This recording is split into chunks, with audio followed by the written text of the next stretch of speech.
Hey guys, welcome back to the channel. This is story about what if Naruto is brought back to the time of the Sanin part 1. Before I start, please do support for more amazing content and comments for part 2. Do consider to subscribe my channel and share my video to your friends and check out the description as well. Let's start the video. Naruto was a 17-year-old boy forever burdened because of the QB sealed inside of him by the death god himself. He woke up in his mindscape of where am I? He asked no one in particular. When he saw he was in his mindscape, his first thought was, am I dead? He then started thinking back on the events that led up until now. Flashback: the Valley of the End. The Valley of the End, a place where legendary battles have taken place, battles that were so destructive that they reshaped the land, such as Senju Hashirama vs Uchiha Madara, or more recently Uzumaki Naruto vs Uchiha Sasuke. In the moonlight you could see two silhouettes standing on two different statues. The two figures could be identified as Naruto and Sasuke. Both were once as close as brothers, whether they showed it or not, but now they were to the point of being a replay of Hashirama and Madara.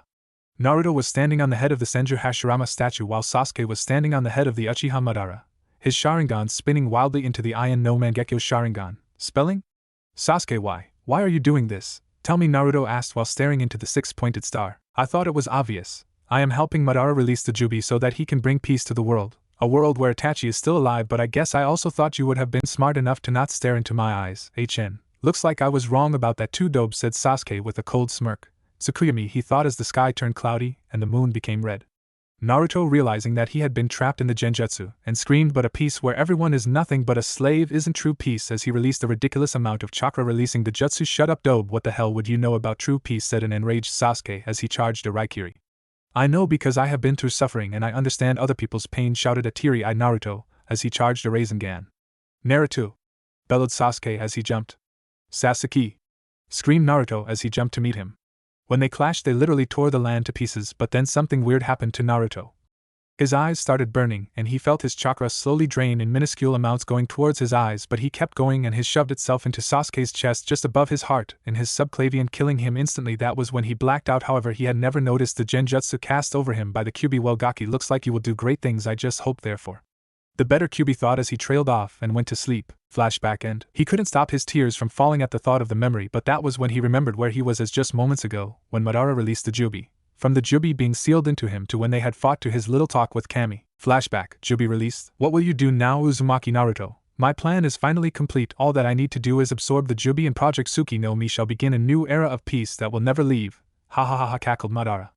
I need to find a way to stop this fast. Wait a minute, is the JJ Jubi being absorbed into me? Thought a shocked Naruto as silver chakra surrounded his body. What the hell is happening? What are you doing, Uzumaki? Shouted a horrified and furious Madara. Then his eyes started to burn again, and as the Jubi was fully sealed, he felt the genjutsu release. Madara saw his eyes and then froze up in terror. The eyes staring back were not sapphire blue but metallic purple with 4 rings and 9 tomo, he has the Rinnegan B, but that's not possible, and why are there tomo in the rings? Forget 9 of them, he screamed in his head. He was so focused on the Rinnegan that he never noticed Naruto started to make hand seals. Mokuton, Mokurian no Jutsu, would release, would dragon technique, whispered Naruto. Madara was violently brought out of his thoughts when he saw Wood Dragon was racing towards him. Kamui, he said desperately, the jutsu activated just seconds before impact. He has the Mokuton too. What's next? Those tomo have given him the Sharingan's power. Why do I get the feeling that I shouldn't have thought of that, thought Madara. Naruto, who had yet to realize what he was doing, held up his hand and whispered. Susanoo. Madara was once again blown out of his thoughts as a purple, almost gray-like figure emerged from Naruto, and only for the fact that Madara still had his Kamui activated he would have been killed on the spot. I knew I shouldn't have thought about the Sharingan, thought a rather annoyed Madara, because that his enemy was gaining more and even more power by the second, and he knew that if he didn't kill the blonde idiot soon he would be overwhelmed and he wouldn't be able to extract the Jubi to complete Project Tsuki no Mi. Madara then summoned his own Susanoo when he noticed that Naruto's Susanoo had not 2 or even 3 but 4 arms. Shocked with this and every other discovery that the blonde was showing him, he knew that the boy was mere minutes away from killing him if he didn't do something fast. So in a desperate attempt he held up his arms and chanted, burn all evil and leave no ashes. Arise to my command the flames of Amaterasu, he said in the hopes of killing the boy through his Susanoo. However, to his surprise the boy simply shouted Shinra Tensai, almighty push, and the supposed unextinguishable flames were turned to nothing more than cinders. What he didn't know was that the boy himself was unconscious while he was fighting someone else. Naruto's mindscape. Naruto woke up in his mindscape. He was confused. How did I end up in my mindscape was his primary thought, and then he could hear something. A small voice in his head calling him to it, or as it sounded her. He then started thinking about his battle with Madara. Did Madara defeat him? No, he could still feel his chakra being in constant use, but who was using it was the question running through his mind. It wasn't Kurama, as he could not feel the Kitsune's presence. but that would mean he was dead. Then he remembered I absorbed the jubi. That will take a while to get used to saying, he thought weakly. Sigh, well, I might as well go and find out who's in my mindscape this time, he said tiredly. He slowly made his way to the cage seal that contained Kurama, or rather used to contain. When he got there though, he didn't expect to see two women arguing. He started walking towards them when he heard that they were talking about something dangerous. Know how dangerous that can be, said the woman within the cage. Yes, I do know, but I invented it so it won't go wrong, claimed the other woman before continuing, stating, it seems that our guest of honor has arrived, and she turned around to face the boy. Excuse me, but exactly who are you two and why are you in my mindscape, asked a confused but cautious Naruto. Well, the answer to your stupid little question is that I am Kami, and this is Akira-chan, or the jubi in human form, explained the woman who is now identified Kami. Wait, Kami, said Naruto. Yes, and I am here to tell you of your new powers, said Kami. What new powers, asked Naruto, confused. But where will you where to begin, started Kami. Just tell the Gaki and get it over with, scowled the jubi, or Akira as she is now known as, obviously annoyed. Well, when you absorb Akira here you gain the Jubigen, or better known as the Mangekyo Rinnegan, which can do everything that the Rinnegan and Mangekyo Sharingan can do, but you won't go blind, and you also gain the ability to use all sub-elements including Mokuton, Shoton, Miton and Jinten, and I have given you the ability to create Kekkai Genkai, and give them to other people, stated Kami, slowing down near the end to let everything sink in, and he will only be able to give ones like the 4-eye mention, not like the dust release. Naruto, who had long since gone wide-eyed and started gaping like a fish, closed his mouth and calmed himself before he screamed, Wahatat, not so loud, Baka, shouted Akira. Not so loud? How do you expect me to react? Say, oh, is that all, and just walk away, shouted Naruto in a softer but still loud voice. Yes, well, I am afraid to inform you, but while my sister Yami will no doubt beat Madara quickly, it is too late to save everyone, so I have come here to send you back in time, stated Kami. At first Naruto thought, so that's who's controlling me, when he realized, wait, what do you mean send me back in time, he asked warily. Akira's face faltered, and she said, isn't it obvious we're sending you back in time so you can prepare for Madara, even kill him if you go back far enough, and before you start shouting about what do you mean if I go back far enough, you will be sent back 50 to 53 years, around the time of the Densetsu no Sanin. Kami then stated, yes, you will have the chance to help the Sanin. You could stop Orochimaru from becoming a sadistic jutsu-craving pedophile, or help Jiraiya become strong enough to defeat Nagato should it arise again, or even help Tsunade by saving her brother Nawaki, maybe even have her fall for you, said Kami while giggling. Naruto blushed furiously. What did you mean fall F for MME, he said stuttering. Just fall in love with you, you'd be the perfect man for her, said Kami, while Naruto, if possible, just turned a deeper shade of red. Meanwhile Akira was ready to burst out laughing at the boy's situation, but instead said, don't worry Gaki, chances are more than likely that you'll do something to make her fall for you, and I should mention that you'll be in a small child's body. Depending on when you will be 6 months older than Tsunade. A little bit too young to be in the year ahead of them, but the oldest in your class at the academy, Akira said, starting teasingly but honest in the end. Meanwhile with Madara and Yami. What the hell are you, roared Madara. Sorry to tell you, but Naruto Kyuin isn't here right now, but since you want to know so badly, my name is Yami, Goddess of Darkness, stated Yami to the utter disbelief of Madara. What the hell are the gods getting in the way of my plans for Madara practically screeched, but was cut off by Yami. You were not meant to interfere with the boy in the first place. Everything was meant to end with Nagato, but no. Instead you had to interfere, she said with malice in her voice. But we might as well finish this. Seeing as how this dimension won't even exist in a few minutes, she said, mumbling the last part. Damn it, at this rate Project Tsuki no Mi will be prolonged even further. That is if this worthless excuse of a god manages to make a miracle, and bet me, he thought before continuing the thought with a chuckle. What am I thinking? Even with a miracle she can't beat me, before saying, yes, let me show everyone that it's you worthless excuses of gods that are the reason we suffer so much. However, this only proved to be lethal, she screamed. Mokuton Jubaku Aizen no Jutsu would release, tree bind. Flourishing burial. Madara only got the chance to dodge because his Sharingan saw it but didn't get a chance to counter, as Yami roared Mokuton, Makijin no Jutsu, would release, would golem technique, and then a huge golem burst out of the deity-possessed boy and punched him, sending him 40 feet back. Sorry, forgot to mention that while Naruto was talking to Kami, Madara's Susanoo deactivated. Again sorry. Madara stood shakily before using the tiger seal and saying Katan, Goryoka no Jutsu. Fire release great fire dragon technique, but it was not to be, as Yami said. Mokuton, Mokujiki, would release with locking wall, and a large wooden half-dome stopped the dragon in its tracks. Madara however was infuriated and made a different seal this time, shouting Katan, Mekiyaka no Jutsu, fire release great fire annihilation. Trying to burn down the dome, I will not be beaten by some lame excuse of a deity. He thought as he took his gunbai off his back and violently swung it, whispering gunbai fanned wind, and the dome finally collapsed. He smirked, thinking the goddess-possessed boy had been crushed.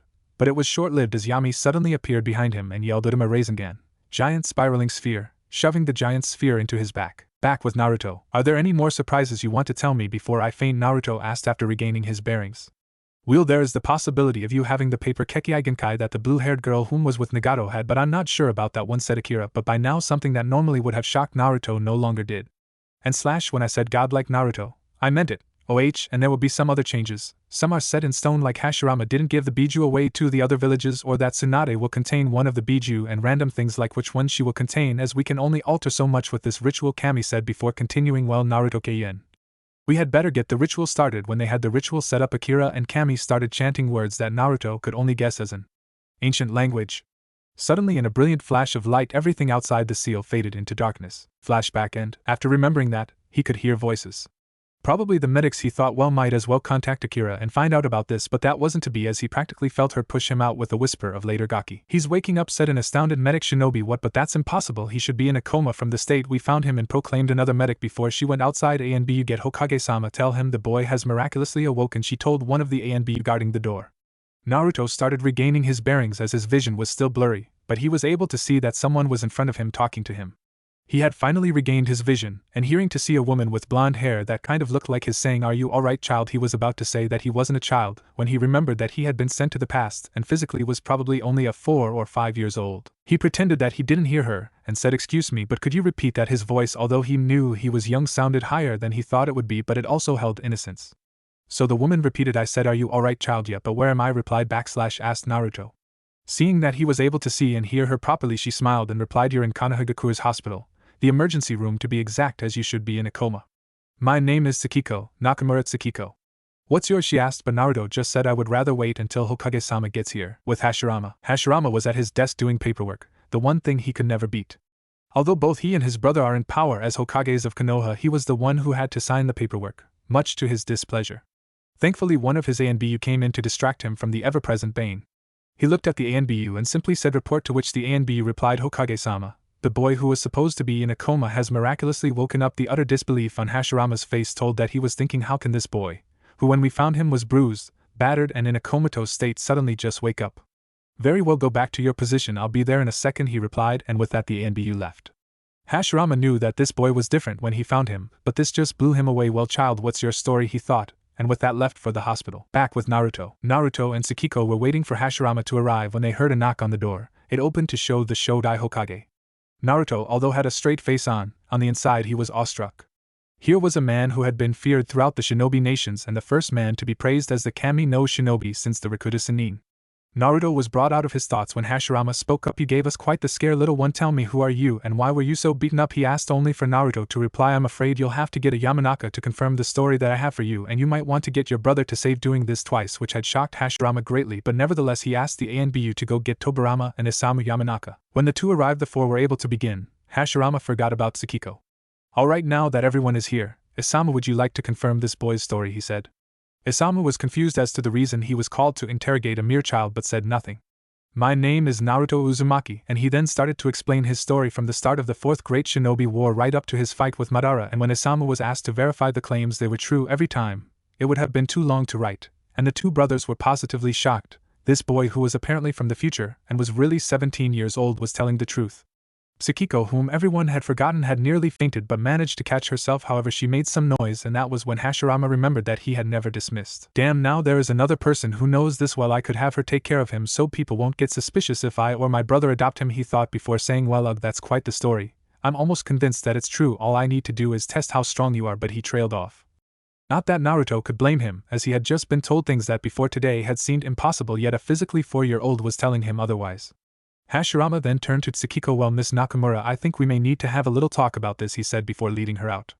Tobarama turned to Isamu, telling him, "You are dismissed, but if any of this leaks out," he let the threat hang. "Hi, Nidaime-sama," and after saying that he left via Shunshin. He then turned to Naruto and said, "Well, Mr. Uzumaki, that is a very tall tale, and even more amazing is the fact that the possibility of it being true is extremely high. Sigh, this is too crazy. I feel like I'm going insane," he said, muttering the last part just loud enough for Naruto to hear. "How do you think I feel? I'm the one who not only has to get used to being in the body of a 4-year-old again, but I have to fight a man who could take on one of the lesser gods in old age and in his prime could even kill Yami, and will probably do everything in his power to kill me." That was when he realized that his life was not going to get quiet, but he now knew that that will not be the case. Tobirama knew what he was thinking and he truly felt sorry for him, so he decided to change the topic. Well, I'm sure little Tsunade will enjoy being around you from what you have told us about your talk with Kami, he said in a teasing tone while Naruto just blushed crimson. Yes, well, if you don't mind, I'll be in my mindscape, he said, meditating before becoming unconscious. Tobirama then exited the room and went back to his clan's compound. With Hashirama, Hashirama led Tsukiko into his office, still thinking about this whole ordeal. Well, Ms. Nakamura, I'm sure that you are still in shock, but we need to get down to business, Hashirama said while Tsukiko could only nod dumbly. I have brought you here to decide where Naruto will be staying, and I believe that him staying at your house will be beneficial, as you have already heard what he is capable of, and I trust that you shall not reveal anything that we have been told today, he said. Hi Hokage-sama, but I do need Ryo to accommodate for the both of us, as I doubt that my wages alone will provide for us, she replied, understanding the situation the man was in. Yes, you will not need to worry about that, I will see to that task personally, but now how much am I to reveal to the damned council about this? After all, I can't just have a boy whom appeared out of nowhere to just be accepted, as they would get suspicious, Hashirama said, leaking a small amount of killing intent. This will be called KI from now on. Well, all that we would have to do there is ask him, she said. Well, really, that's all that we can do at this point, Hashirama agreed with her before continuing. Well, might as well see how much we can reveal, and with that the sun shined back to the hospital. Meanwhile, with Naruto and Akira, Naruto had been thinking about what he would feel towards Tsunade in this timeline when Akira, whom was no longer caged, found him. Alright Gaki, I know what you're thinking, but right now the task of importance is how much you reveal to everyone else in the village, Akira said, but before she could, what, I have to tell more people, Naruto complained. Well, maybe if you had let me explain you might already know, she chided before fully explaining. Now first of all, I know Hashirama will tell the council, and the council will spread the news quickly. Anyway, Hashirama may tell them about the Jubigan, your paper release, and the Mokutan, and not a damn thing more, Akira said. And don't worry Gaki, I'm sure that Tsunade will be head over heels at some point, she said teasingly. But before Naruto could reply, Akira had kicked him out again. Back in the real world, Naruto opened his eyes to hear a knock on the door. It opened to show Hashirama and Tsukiko. Well, Mr. Uzumaki, I believe that we have some business to discuss, Hashirama announced while Naruto just nodded. First of all, we have to test you, but I won't get time for that for another few hours. We also need to make sure that people don't get suspicious that a 4-year-old is just living by himself, so you'll be living with Nakamura-san here, Hashirama said. That's acceptable. But what's the real reason you're here, Naruto replied curiously. Well, he's definitely being serious, Hashirama thought in a monotone. Well, I still need to know your plan, and how much you're willing to reveal about your strength, Hashirama said, grimacing about the fact that he and Tobirama would have to tell the council.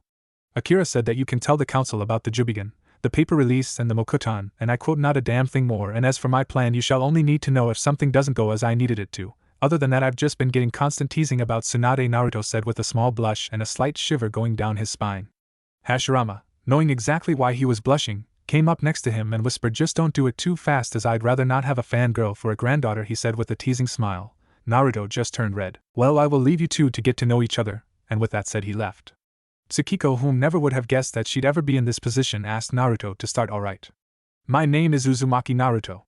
My likes are ramen, training, and my friends who unfortunately aren't born yet, and my former godparents whom I'm now older than. My dislikes are arrogant brats that think just because their family is well respected that they are above everyone else, bandits, or any other type of people who rape, kill, and torture innocent people and traitors. My hobbies are training and eating ramen. My dream, well, I'll have to think about that one, he said, chuckling at the end. Well, Naruto, my name is Nakamura Tsukiko. My likes are medical jutsu, my boyfriend Mitarashi Akihiro, and my best friends Inuzuka Kiyomi and Uchiha Miyako. My dislikes are perverts and rapists. My hobbies are practicing my medical jutsu and shopping with Kiyomi and Miyako. My dream is to become the best medic that I can be, she said happily. What, this woman is Anko's grandmother? I did not see that coming, Naruto thought, surprised that he had not noticed as to the fact that the only difference between them was their hair and eye color.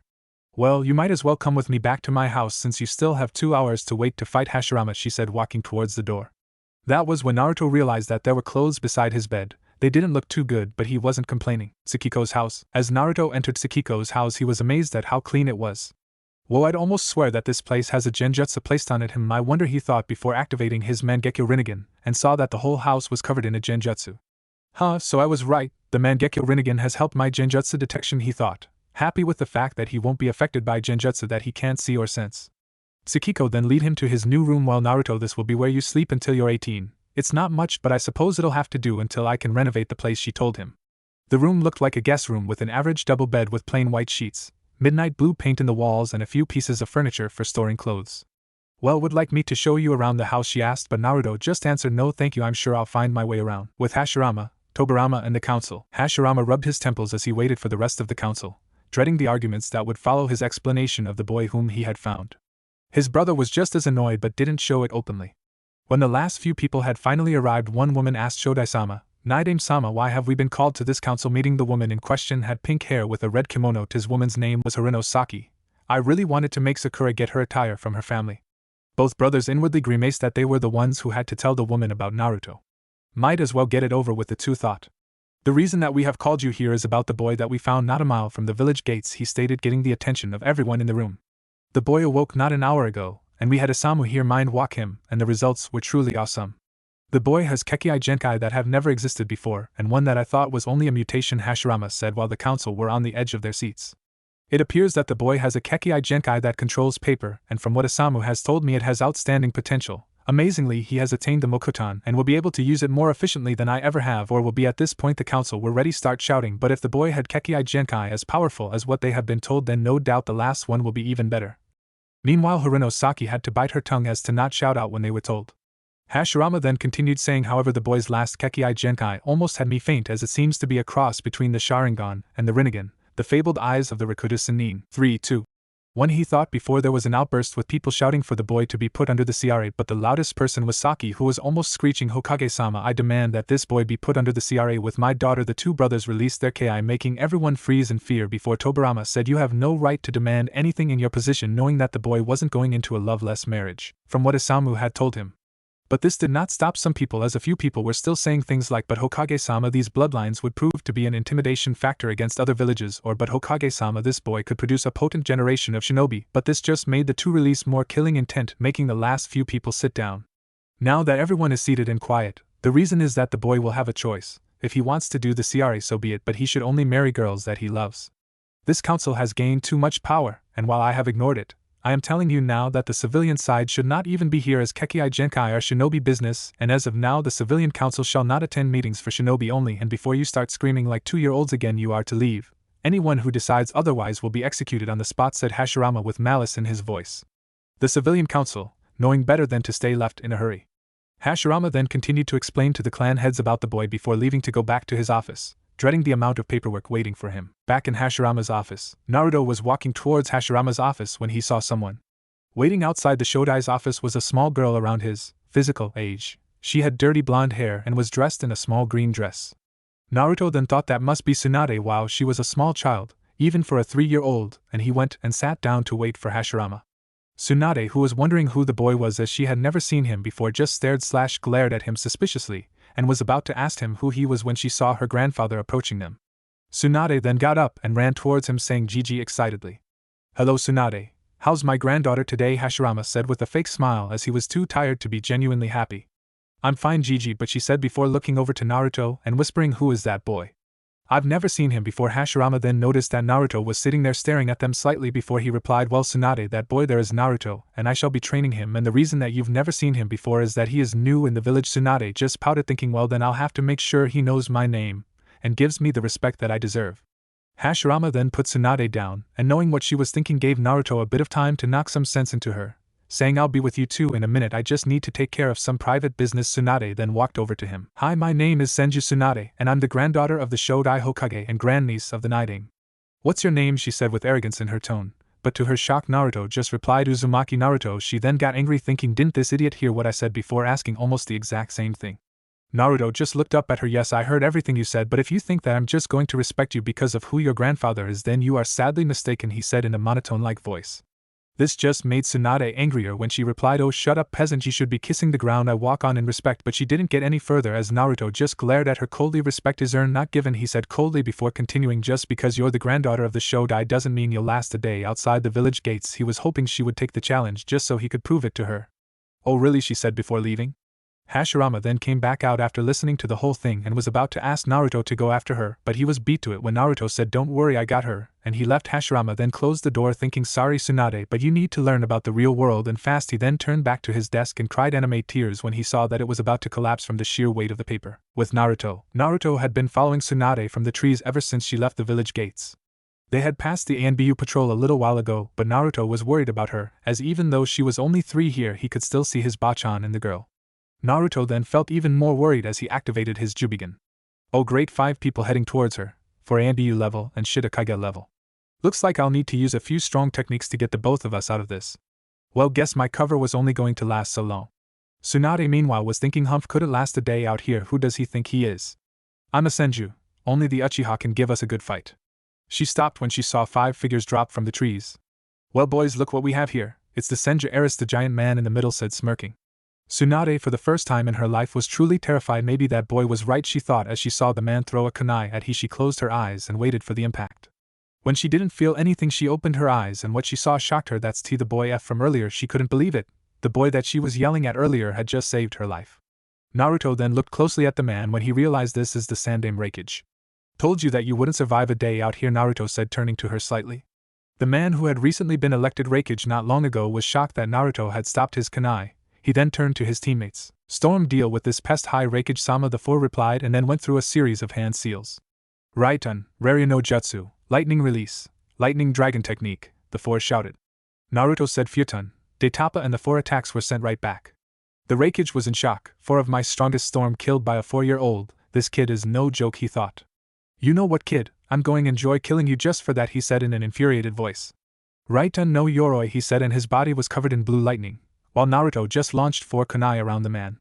Ha, sorry boy, but your aim is horrendous, the Raikage mocked. Naruto smirked and said, wasn't aiming for you.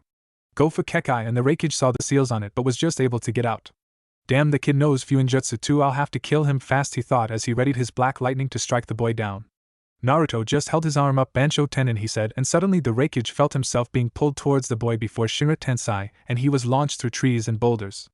As he stood up, he thought, forget killing him, I can't even hit him. I'll need his name so I can put this kid in the bingo book before I flee.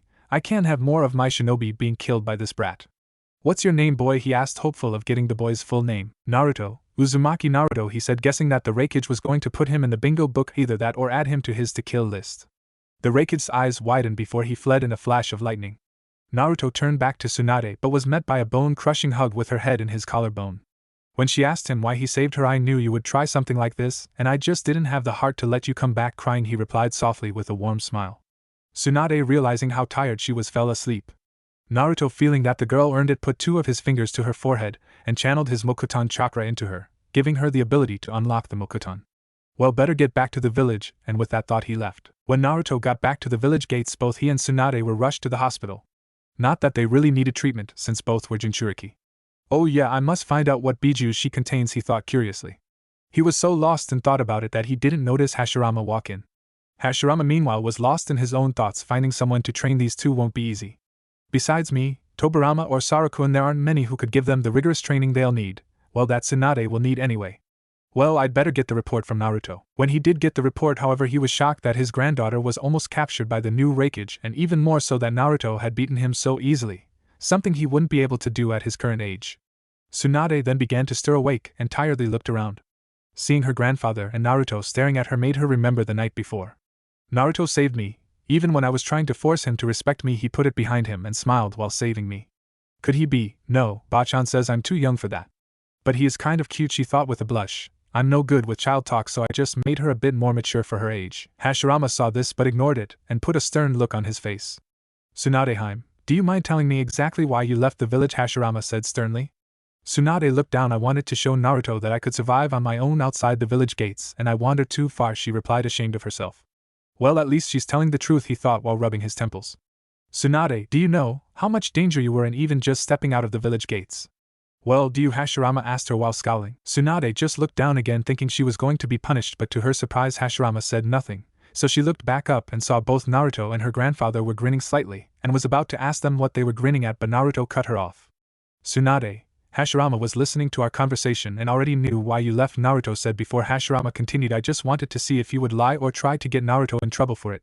While I didn't expect the Sandaime Raikage to show up, there was a squad of A and BU ready to be dispatched after a certain amount of time passed to search for you too. Tsunade was in awe that the man Naruto had beaten so easily was the man who had killed countless shinobi and was the leader of Kyumo, the Uzumaki clan's biggest threat next to IWA. Hashirama, seeing that his granddaughter was at a loss for words, decided to continue telling her, but after an event like that I'm going to have to train the both of you. It took Tsunade a moment to process this when she realized that after her constant nagging to her grandfather to train her, she had finally gotten her wish. And it only took nearly getting myself killed for him to train me, she thought, chuckling. And I'll get to spend more time with Naruto to get to know him, she thought, but was able to hide her blush this time. Thanks, Gigi, she replied with her voice filled with excitement. Hashirama just smiled at her, and said which means real training, rigorous, and not academy training. While Tsunade thought nothing of it, Naruto knew that the man wasn't kidding and wasn't looking forward to the man's torture. Hashirama then turned to leave before he turned to the two children. Come to my office at around 8 a.m. to start training in Naruto. Don't be late, he said before walking out. That evening, Naruto was walking back to Tsukiko's house after he was allowed to leave the hospital, but he felt like something was off. He started looking around trying to find something suspicious, and when he saw nothing he used his chakra to sense for anyone following him. What he felt though wasn't what he expected. There was a small chakra signature on the wall in front of him. He guessed that either someone was able to hide their chakra really well or they were just around his age, physically. When he got close enough he threw a kunai as slow as he could as not to hurt whoever was hiding, and the person that came out was the last person he expected. The boy had white hair that was almost as wild and unruly as his, and you could see the ninja wire his hands just because of the quantity. Well, this must be Jiraiya, and by the amount of wire in his hands he must have been trying to prank me. Jiraiya, who had a trap set up so he could prank the new kid, was surprised that he had been caught. Who the hell is this guy? Only A and B you can detect me, and even they struggle, he thought. Why were you trying to prank me, and better yet, who are you? Naruto said as not to raise the boy's suspicion. I am known by many names, but you can call me the gallant Jiraiya, Jiraiya proclaimed while Naruto's face faltered. He's still doing the same thing he did as a 3-year-old. Now I'd like to know how you were able to find me when even some A and B you have a hard time finding me, Jiraiya said curiously. Then those A and B weren't censoring, because if they were they would find you easily, Naruto replied as if it was the most obvious thing in the world. Well then how do I avoid them? Jiraiya asked curiously. Go to the library and look for a book on chakra and look for the chapter for how to mask it, Naruto said, slightly annoyed that his godfather, or rather former godfather, asked so many stupid questions. Now if you don't mind, I need to get home, he said. As the house really his, Tsukiko's house. Naruto entered Tsukiko's house only to hear someone moaning. He walked upstairs and saw that the door to Tsukiko's room was wide open and saw Tsukiko with a man with purple hair on top of her and kissing her passionately. Probably her boyfriend, he thought. When Tsukiko turned her head and saw Naruto she jumped surprised. Her boyfriend, Akihiro, wondering why she jumped, suddenly looked to his side and saw Naruto, and his first thought was shit, that must be the kid she was talking about. How will we explain this? However, what Naruto said next confused him greatly. Well, Tsukiko, I hope I'm not interrupting anything important. This kid just caught us about to have sex, and he acts like it's normal for him. Tsukiko-chan, you have some explaining to do, he thought, still confused. Naruto didn't give her a chance to answer. I'll be in my bed if you need me, he said, leaving the couple alone. Akihiro looked at Tsukiko. Anything you want to tell me about what just happened, he asked. Well, you see, before Naruto came to Konoha, his now deceased parents trained him to be a shinobi, but they had developed a technique like the Uchiha's technique, Tsukuyomi, and they managed to keep him there so long that mentally he's 17, she explained, shocking Akihiro even more. To think that a 4-year-old knows everything about what we were doing, yeah, that sounds weird just thinking it, he thought. The next day, Naruto had gotten up early so he could train with Hashirama, and though he wasn't looking forward to the man's torture, he was excited. When he got there he saw Tobirama waiting outside the door. Hello, Naruto-san, he said ever stoically. Hello, Tobirama-san, is there something you need? Naruto replied. Actually, I came to show you and my brother this, he said, holding up a bingo book. Naruto looked at him and took it and saw that one of the page corners was folded over and looked at the page. What he saw shocked him. Name, Uzumaki Naruto. Age, 4 to 5 years. Rank, SS, flea on sight. Hair color, sun-kissed blonde. Affiliation, Konohagakure no Sato. Skills, Taijutsu, unknown. Genjutsu, unknown. Fuinjutsu, Jonin level. Info limited. Ninjutsu, Kage level. Side note, he has a Dijitsu that lets him control gravity. Note, do not underestimate him just because he is 4'5". This kid faced the Sandaime Reikage and had beaten him easily. Dijitsu description, metallic purple with 4 rings and 3 tomo on the first 3 rings. Thought to be a cross between the Sharingan and the Rinnegan, the legendary eyes of the Rikudo Sanin. Bounty, Kumo, 13,750,000 Ryo dead, 15 million Ryo alive. Naruto looked back at Tobirama and asked him, am I really that popular? Tobirama chuckled slightly, apparently so, he said. He then looked up to see Hashirama and Tsunade approaching them. You might want to take a look at the bingo book in Naruto's hands, brother. It is rather interesting, Tobirama said to his brother. Naruto gave the book to him, and the man's eyes seemed to grow bigger every second. Hashirama took a deep breath and then looked at Naruto. You're more trouble than you're worth, Naruto. You're here not 2 days and you go off and put yourself in the bingo book as an SS class shinobi, he said, groaning slightly. Tsunade meanwhile looked at Naruto wide-eyed. SS class. Naruto, really, how many more surprises are you going to come up with, she thought. Hashirama then sighed. Well, Naruto, we had better get to unlocking Tsunade-chan's chakra before we do anything else. Follow me to training ground 7, he said. Tsunade ran ahead, but Naruto spoke to Hashirama. You know that when she tries this she'll meet the Kyuubi. I could help her with him. Hashirama thought about this and said yes, go ahead. Training ground 7. Tsunade was waiting for Naruto and her grandfather, but something was off about her. She could hear whispers in her head. Maybe Gigi will know what they are, she thought musingly. When she was brought out of her thoughts, Naruto and Hashirama were approaching her. Alright, first things first, Tsunade-chan, we need to unlock your chakra, he said, and then showed her how to do it. When she had difficulty the first time, Hashirama took this as an excuse for Naruto to enter her mind, which she reluctantly let him do. Naruto then channeled Akira's chakra into her, and both became unconscious. Tsunade's mindscape. Tsunade and Naruto opened their eyes, and while Naruto had already experienced this, Tsunade was ecstatic. Whoa, so this is what my mindscape looks like. This is awesome, she said when she looked at Naruto. He was taller and looked more mature. What the hell happened to you? You look like a teenager, she yelled, confused. Our physical bodies have no real meaning in here, and since I'm mentally 17, this is what I'll look like in here for now till I age again, he said, explaining how the mindscape works. Follow me, I think I know why you can't unlock chakra that fast, he said, bringing her down to the seal on her stomach. When Tsunade saw a huge gate, she was wondering what was behind it when she realized whatever is behind here is sealed inside of me. When they got there, Tsunade was in for a surprise. So my jailer has finally decided to pay me a visit. I'm flattered, said a deep growling voice. Hello, Kyuubi, Naruto said. When Tsunade heard this, she almost wanted to cry. The Kyuubi, but Gigi captured and sealed him away into me, she thought, coming to a realization. So there are still mortals not scared of me. I'll have to fix that, he said, and went to swipe at the two. Tsunade closed her eyes waiting for the impact, but when none came, she opened them. What she saw was a giant red gate holding the Kyuubi's paw in place. Senpo, Myojin and Naruto said with a slight smirk. Kyuubi was infuriated. How can this boy use that technique without and hand seals, he thought. Naruto then quickly asked Akira, hey Akira-chan, can you come out here, to which she answered, sure Naruto Kayuen. Now Kurama, that wasn't a very nice thing to do. A woman's voice rang through everyone's ears. No, it can't be her. She's meant to be sealed in the moon, Kurama thought desperately. Tsunade turned to see a woman about Naruto's height with silver hair and a slim body. Wow, who the hell is this, and how did she even get in here? Naruto turned to the woman and said, hello Akira-chan, it's nice to see you again. You can't be the Kyuubi. She was sealed in the moon centuries ago, Kyuubi roared. Kyuubi, but I thought they only went up to Kyuubi. Is she sealed inside me or Naruto? Tsunade wondered curiously. Akira just smirked and turned into a giant 10-tailed wolf. Does this take away your doubts, she said before turning back into her human form. Since you're so curious, Kami-chan had me sealed into Naruto-kun here, Akira explained. Now be a good boy and stop messing with this girl's chakra, she said, smiling too sweetly for even Naruto's liking. Kyuubi just grumbled and went to sleep. Well, Naruto-kun, my job is done here. Good night, she said before vanishing. Naruto then led Tsunade back to her mindscape. Looking at her every now and then, Naruto noticed that she never looked up since they left Kurama. Hey Tsunade, are you alright? He asked, concerned for the girl. Yes, she said, barely more than a whisper. Naruto, however, wasn't satisfied. Tsunade-chan, come on, tell me what's wrong, he said, though he already had a good guess what was wrong. Naruto, am I a demon too? She asked, not looking up.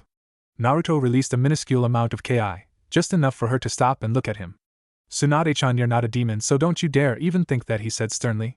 But the Kyuubi eye is sealed in me, she stuttered. That doesn't matter. Listen, if you pour water into a glass, does the glass become the water, he said. She looked at him strangely. No, that sounds stupid, she said. Well then think of it like this, you're the glass and the Kyuubi is the water. You are merely the container, he said with a smile on his face. She then smiled at him. Thank you, Naruto, she said just loud enough for him to hear her. No problem, Tsunade-chan, he said, and then knelt and hugged her. In his arms, Tsunade felt safe and protected, and she didn't want him to let go, but she knew they had to return to her grandfather eventually. Naruto got up and told her close her eyes, and he put his fingers on her forehead, took them out of her mindscape. Real world. Hashirama was patiently waiting for the two to come out of Tsunade's mindscape, but he was worried. Will she understand why I didn't tell her? Will she forgive me? Were just a few of the thoughts going through his head. Naruto started moving and Hashirama looked at him in anticipation. Tsunade then stirred and Hashirama looked at her with worry. His worries vanished when Tsunade smiled at him. She understands, he thought happily. Well, Naruto, how was it? He asked. Naruto told him everything and Hashirama was deeply shocked about the story. I seem to be shocked a lot lately, he thought tiredly. Well, Tsunade-chan, why don't you try again, he said. She nodded and then tried to unlock her chakra again, only this time she felt a warm feeling course her body. I'd done it, she exclaimed happily. Well then let's get started, Hashirama said smiling. 2 months later, Naruto woke up, his muscles still sore from training with the Shodai Hokage Hashirama. Even after 2 months I'm still not used to this body, he thought, annoyed. Still, this training is tougher than training on Island Turtle, so to be able to do this in such an unfamiliar body is impressive, he thought. Naruto had learned a lot in the past 2 months. He had also gotten to know Tsunade better, and much to his surprise she was already trying to become a medic and had even asked Tsukiko if she could help her with it. In these 2 months Jiraiya had already tried to prank him 53 times, and he was growing annoyed with the boy's determination. Now I know how the village felt with all the pranks I used to do, he thought, rubbing his temples as he got dressed. I had better get to training ground 7 before Tsunade eats my head off about being late again, he said, remembering when he was late in the first week. She still hasn't stopped berating me. I don't know what she's so worked up about. I mean, I was only 5 minutes late, he thought. After that incident, he just put a Horatian kunai there so he'll never have to deal with being late again. He then Hiroshined to Training Ground 7. Training Ground 7. Tsunade was sitting next to the fence at Training Ground 7 waiting for Naruto and her grandfather, thinking about the past 2 months of training with her grandfather and her crush on Naruto. I've talked to Bachan about, but all she tells me is that I'll know when I'm older, but I can't wait that long. This is driving me crazy. She was so lost in thought that she didn't notice Naruto appear in a flash of yellow light. Naruto, seeing that she was lost in thought, decided to scare her out of it. He proceeded to creep up behind her and put both his hands on her shoulders. Tsunade jumped with a yelp before turning around to see Naruto laughing on at her. You should have heard yourself, he managed to say in between his laughs. He was then silenced by a huge hammer-like fist hitting his skull. Hey, that hurt, Tsunade-chan. I was just keeping you alert, he said, rubbing his head. Tsunade just glared at him and turned her head. What, giving me the silent treatment now? Naruto asked. Tsunade didn't answer. Naruto then ducked a punch from behind thanks to a kind of sixth sense from fighting in a war and jumped out of the way. The Tsunade that was in front of him disappeared in a puff of smoke. She used a shadow clone to try and hit me twice. Not bad, Tsunade, he thought, impressed with the way she had used her shadow clone. Then when the other Tsunade went up in smoke, his eyes widened and he looked up to see her falling towards him, fist poised to strike. At the last moment he used Kawarimi to switch with a log. Tsunade was about to attack him again when she heard someone chuckling. She looked to her right to see her grandfather standing next to the fence. Well, you two seem very eager to start training today. You even start before I arrive, he said in an amused tone. He started it, Tsunade said, pouting. Hashirama just laughed at his granddaughter's antics. Alright, that's enough trying to kill Naruto for today, he said, but still knowing that eventually, Naruto would get another few bunks on the head. Now first of all it's time to increase your weights again, he said. But they're already at 50 pounds, Tsunade complained. Oh, so you like me to not just raise them, but double them, Hashirama said with a sickly sweet smile. Nope, I'm good with raising them a small bit, Tsunade said, sweating slightly at the thought of trying to even stand with 100 pounds on each of her limbs. Hashirama just smiled at her, and while Tsunade thought nothing of it, but Naruto knew better. He's up to something, and if that smile says anything, it promises torture, he thought, eyeing Hashirama. Tsunade-chan, I don't remember saying I'd increase the weight by a small bit, he said, grinning madly. Yup, there's the torture. Well, for her anyway, Naruto thought, feeling sorry for the girl. Tsunade looked up at her grandfather nervously. What do you mean? She asked frightfully. Hashirama smiled again. Oh, nothing in particular, just that while you won't be wearing 100 pounds, you will be wearing 90 pounds, he said innocently. It took Tsunade a moment to process this, but when she did, she turned a sickly white. Wow, she's even paler than Orochimaru, Naruto thought, slightly amused. Now then, who want to go first? Hashirama said. Naruto stepped forward. Might as well get it over with, he said stoically. When Hashirama added the 40 pounds, he almost dropped at the sudden increase of weight, but regained his balance and adjusted to the pressure. Damn this body, I'm still not used to it, Naruto thought, annoyed. When Tsunade saw that he only nearly fell, she thought, maybe it's not as heavy as I thought. When Hashirama added 40 pounds to her weights, however, she fell to her knees almost instantly. Looks like I stand corrected. Damn, how the hell can Naruto stand up with this weight, she thought while lightly panting. Now that that's done, how about a little spar, Hashirama said. Tsunade looked at him like he was crazy while Naruto smirked weakly and nodded. Great. I'll give you 5 minutes to adjust, and then we'll fight, he said. Tsunade tried standing up, but her legs weren't strong enough, and she fell forward again. Naruto was trying to get used to walking around with his extra weight, gradually walking faster. He looked over to see Tsunade fall back on her knees and came to a realization. Why would he give us time to get used to the weight now when he didn't give us any those other times, unless he wants us to work together? He walked over to her, and just as she was about to fall back down, he caught her. When Tsunade felt a pair of arms catch her, she almost yelped in surprise. She looked up to see Naruto holding her up and her cheeks tinged red. Need help? He asked, smiling. Sigh, yeah, I suppose I do, she said, chuckling. In one of the trees, Hashirama was watching the two with a smile on his face. So you figured it out, and in only 15 seconds, not bad, Naruto, not bad at all, he thought, impressed. Naruto lifted Tsunade back up and helped her walk. She only got a few steps before she fell back down again, and Naruto caught her again. When the 5 minutes passed, both could jog at best and were helping each other along. Hashirama jumped down to the two, smiling again. Well done, you two. I'm glad you realized that you would only be able to do this if you worked together, but I'm surprised it took such a short amount of time. Now about that spar, he said, grinning at the two.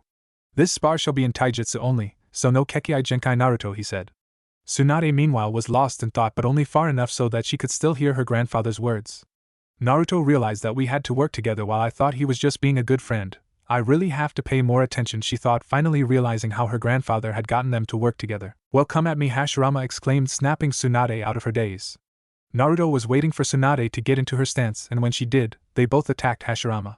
While Naruto tried to catch him off guard with combos, kicks, and punches, Tsunade was trying to overwhelm him with powerful strikes to his nerves, using her weights to work with gravity. Naruto's hands were suddenly covered in chakra. Tsunade was confused since her grandfather said taijutsu only. Naruto smirked and said Hien no Jutsu and proceeded to attack Hashirama. Smart, the Hien is classified as a taijutsu, he thought. That was a smart move, Naruto, and Tsunade, if you're confused, the Hien is classified as taijutsu, he explained to the girl, seeing the questioning look on her face. They then proceeded to attack Hashirama, and while he was only really dodging and blocking, even that was becoming increasingly difficult as the two got used to the extra weight. Eventually they started getting more hits until he couldn't just dodge anymore, and he started to try and counter them, but when he would try to counter one, the other would get a big hit, mainly at his ribcage. Alright, that's enough for today, he said, panting slightly. What? But that wasn't even an hour, Tsunade whined. Hashirama chuckled. Tsunade-chan, you have to remember I'm not as young and fit as I used to be. I'm already in my 60s, he said. Tsunade didn't like it, but she accepted it since he did have a point. Right, we're going to take a week's break before training again, and then we have a month before you two start the academy, Hashirama said. Both Naruto and Tsunade looked surprised at this. How could I have forgotten the academy, the two thought. Well, Tsunade-chan, you can go to Naruto's house for a while since I have some business to attend to, he said, and then shined away. Tsunade then started walking away, but Naruto grabbed her arm and shined to Tsukiko's house. Naruto and Tsunade appeared in a flash of light inside Naruto's bedroom. Tsunade at first wanted to scream at him, but she suddenly got really dizzy and nearly fell, but Naruto had caught her.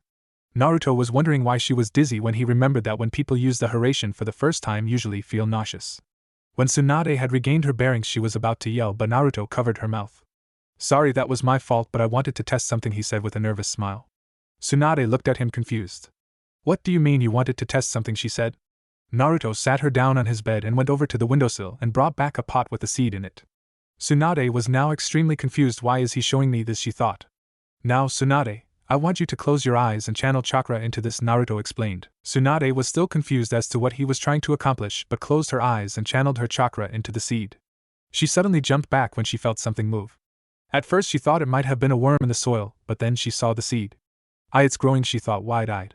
Naruto smiled. So, she has already unlocked it. Not too bad, Tsunade-chan, Naruto thought, blushing slightly that he called her that in his mind. He then looked at Tsunade and smiled. Well, Tsunade-chan, it looks like you've unlocked the Mokuton, he said. Tsunade smiled and started cheering, saying things such as I can't wait to tell Gigi, and now people will see me as more than just the granddaughter of the Shodai Hokage. Naruto smiled at her. Great, now she sounds like Konohamaru, he thought. 4 weeks later, Naruto was currently sparring with Tsunade, who even after 4 weeks was still excited about unlocking the Mokuton. At least she isn't being arrogant about it, Naruto thought as he ducked a punch. Since unlocking the Mokuton, Tsunade had been training harder and more frequently than usual, and when Naruto asked her about it, she would just say, to prove myself. Naruto just needed to find out who she wanted to prove herself to. Although Hashirama hadn't trained her to use Mokuton that much, the girl was eager to learn and even to the library in the Senju compound to find it. She came out disappointed because since Hashirama was the only one to obtain it, her clan felt no real reason to write down how to perform them. When Naruto told her more about his Jujutsu and that he would be able to use the Mokuton and all other elemental Kekkei Genkai, including the paper release and Yin-Yang release, well, she was amazed at first, but she was even giddier when she realized that Naruto would be able to train with her. The two of them had been fighting for the past 2 hours, and while Tsunade was starting to pan, Naruto, being used to outrunning shinobi at this age, was still going strong, and although he was in a 4-year-old's body, he could still dodge and block extremely fast thanks to the swift release, something that Tsunade was getting frustrated about. Tsunade threw in a bad punch which Naruto caught and flipped her onto the ground. Do you yield, he said, smirking jokingly. Yeah, I yield, she grumbled. Naruto helped her up again, still smiling, still getting too frustrated. Tsunade-chan, he said, waving his finger at her. It's hard not to get frustrated when I can't even hit you, she complained. Yeah, but I've been trained in my mindscape as well, he pointed out. Tsunade just crossed her arms and grumbled something like, why can't I do that? Naruto just laughed at her. Come on, Tsunade-chan, we'll be starting the academy in a week, he said, trying to raise her spirits. Normally she would have been excited, but now she just said, but you're going to be the only one who I can't beat now. Now, Tsunade-chan, you shouldn't underestimate anyone. After all, how do you think the Reikage feels, he said, chuckling. This made Tsunade laugh. Yeah, I suppose. Imagine how he must feel. The third Reikage, beaten by a child not even in the academy, she said. They both laughed at this. Well, I'd better get back to my clan's compound. Bachan wanted to talk to me about something. See you tomorrow, Naruto, she said as she left. Naruto started walking back to his house. He considered Tsukiko like a sister, and he really enjoyed the medic's company. Though she could be a little quieter, he thought. Lately Tsukiko had been rushing out of her bed and had been making a lot of noise and had been throwing up a lot. She just passed it off as food poisoning, but Naruto could see she thought something else was up. Tsukiko's house. Naruto entered the house too and went upstairs to find Tsukiko. He heard more throwing up. She must only be out of bed, he mused. Naruto knocked on the door. Hey Tsukiko, are you alright in there, he asked. Never better, Naruto, she replied before throwing up again. Naruto opened the door and saw her holding something in her hand. His eyes widened when he realized what it was. Tsukiko lifted her head to look at him, and she smiled. In fact, I'm pregnant, she said happily before throwing up again. Naruto smiled. You're pregnant? That's great, Tsukiko-chan, he said excitedly. Well, I might be here for a while. I think there's some instant ramen in the cupboard, she said. Thanks, he replied. Wow, Tsukiko-chan is pregnant. This is definitely a surprise, he thought as he made his way downstairs. As he waited for his instant ramen to cook, he found himself wondering about Orochimaru and Jiraiya. What am I going to do with those two, he said to himself. I'll have to sort that out later, he concluded. 1 week later. With Tsunade. Tsunade woke up to her alarm clock ringing. At first she was wondering why she had set it so early when she remembered. I'm starting the academy with Naruto today, she thought excitedly. She practically jumped out of her bed and ran into the bathroom to get ready. She ran into the kitchen where her mother, Senju Mariko, was making her breakfast. Morning, Tsunade-chan, you're up early, Mariko said. Yeah, Ka-chan, I'm finally going to the academy with Naruto-kun. I can't wait, she said, only realizing what she said too late. So it's Naruto-kun now, as Tsunade-chan, her mother said teasingly. Tsunade blushed furiously. Ka-chan, stop it, she stuttered. Okay, I'll stop, Mariko said, smiling at her daughter. She already has a crush on that boy. My little Haim is growing up faster than I can keep track of, she thought sadly, like any mother would. Well, Tsunade, here's your lunch. Well, since you're ready, do you want to go? Mariko asked her daughter as she handed her a bag. Tsunade grabbed her bag and nodded. Well then, let's go, Mariko said, leading her daughter to the academy. With Naruto. Naruto woke up to his own alarm clock, only he grabbed it and threw it across the room. More years in the torture they call the academy. Only this time I'll be bored because I know everything they teach there. Just great, Naruto thought as he got dressed. He was heading downstairs when he smelled Tsukiko's cooking. She's almost as good as old man Ichiraka, Naruto thought as he entered the kitchen. Tsukiko turned around with a plate of bacon, eggs and fried bread. Oh hi Naruto, I was just about to call you, she said as she put the plate on the table. Thanks Tsukiko-chan, this looks delicious, Naruto said. Well Naruto, I can say I feel sorry for you having to go back to the academy, Tsukiko said, chuckling as Naruto started shoving food down his throat. Don't remind me, sigh. At least I remembered to pack lunch last night, Naruto said, remembering the times he would go to the academy without lunch and his stomach grumbled. Tsukiko laughed. Oh come on, it was hardly that bad, she said. Tell that to a guy who eats 20 bowls of ramen a day when he gets the chance, Naruto replied. Tsukiko just laughed again. Come on, you don't want to keep Tsunade waiting like at the training ground, she said. Naruto groaned. No one is gonna let me live that down, he complained as he got a plain black bag and put it over his shoulders and left with Tsukiko. The academy. Tsunade was waiting outside of the academy for Naruto. He better not be late, she thought, starting to think of ways to torture him if he was late. Hey Tsunade-chan, she heard a voice call. Oh well, maybe next time, she thought, chuckling as she saw Naruto and Tsukiko walking towards her. Is this early enough for you, Naruto asked Tsunade mockingly. Sigh, I suppose, she answered. Naruto and Tsukiko just chuckled. Well then you too, Hokage-sama will be collecting you for training, so see you at 6, Naruto, Tsukiko said, leaving. See you at Tsukiko-chan, Naruto said with a fake smile, while he frowned on the inside. Naruto was about to turn around, but Tsunade grabbed his arm and brought him to the courtyard behind the school where all the other kids were. Tsunade was looking around like any other child would, gleefully. She pulled Naruto again and brought him over to the swing set. You're very excited anyway, Naruto said, chuckling. Of course I am, we're starting the academy, she said happily while swinging. Naruto chuckled. She seems to forget that I'm only in the body of a 4-year-old, he thought. 10 minutes later they heard a bell ringing and proceeded to walk towards the academy doors. All returning students follow your teachers, the rest of you guys follow me, said one of the teachers. They were led to a classroom by the man, and Tsunade was as giddy as a child meanwhile was focusing on the teacher. I've seen someone like him before in my time, but where, he thought curiously. He was suddenly, and literally, pulled out of his thoughts as they had reached the classroom and were told to take a seat, and Tsunade had grabbed his arm and dragged him to one in the front row. Why the front row, Naruto complained. Because I'm actually going to listen to the teacher, Tsunade said, taking an edge seat, putting Naruto in the middle. Welcome class, first of all this is the classroom that you are going to learn in for the next 5 years. The seats you are sitting in you will remain in for the rest of the current year, so you will get to sit with other people, the man said. Now my name is Yumino Daichi and I'll be your teacher for the next 5 years, the man now known as Daichi said. He's Iruka-sensei's grandfather. How many more surprises am in for, Naruto thought. Now, how about we get to know each other's names? We'll start with the oldest, so that would be you, Daichi said, pointing towards Naruto. My name is Uzumaki, Naruto, he said. I thought Uzumaki normally had red hair, Daichi asked, confused. My father wasn't an Uzumaki, but he had the stronger genes, Naruto explained. Daichi seemed to accept this and continued to the next student. Now what's your name? He said, looking at a very pale kid beside Naruto. Orochimaru, the boy said. Naruto stiffened when he heard the name. He just had to sit beside me, he thought. Daichi continued to get the names of the rest of the students. It seems we're missing someone, and just as he said that, someone came crashing through the window. It's the gallant Jiraiya, Jiraiya said, didn't want to make him too much like his older self. You're late, and for breaking the window, you can see me in detention, Jiraiya, Daichi said, causing the whole class, except Orochimaru, Naruto and Tsunade, to laugh. Ah, come on, sensei, Jiraiya complained. Just take a seat, Jiraiya, Daichi said, annoyed. Alright class, quieten down, he said. When they didn't quieten down, a vein bulged in his head. I said be quiet, he shouted. Everyone went quiet and stared at the teacher nervously, except Orochimaru, Naruto and Tsunade again. He then once again proceeded to get his students' names, and when Tsunade's turn came, and she called her name out, everyone broke into whispers. Now that I've got your names, let's head out to the training ground to rank you guys, he said. Academy training ground. Alright class, this is my assistant, Takahashi Katsumi, and she will be sparring with you so we can evaluate your skill, Daichi said, introducing the girl. First up, Akimichicho, he said, and continued through a long line of children till only Orochimaru, Jiraiya, Naruto and Tsunade were left. No, it didn't go in alphabetical order. Jiraiya was first up. Ready, Hajime, Daichi said, and Jiraiya sloppily charged Katsumi and started throwing wild punches and kicks. Katsumi quickly put him on the ground, kunai at his throat. Dobe, Orochimaru whispered just loud enough for Naruto to hear him. Jiraiya got up and started walking towards the stand, but he heard Naruto talk. You deceptive idiot, Naruto grumbled, smirking, and Jiraiya inwardly frowned. I can't even hide my true strength from him, he thought, annoyed. Orochimaru, Daichi said, and the boy got up, his face ever stoic. Ready, Hajime, Daichi said again, and Orochimaru fell into the standard academy stance and attacked. His punches were quick but not well timed, and just like the rest of the students, it didn't take long to put him on the ground. It just took a few seconds longer. He looked rather disappointed but accepted it, as from what he heard about her, the girl was a special jonin in taijutsu. Senju Tsunade, Daichi called out. Don't beat her too bad, I still have to have a go, Naruto whispered to her. Fine, Tsunade whispered, disappointed. Ready, Hajime, Daichi said, and Tsunade dropped into her grandfather's senju stance that she had learned from him.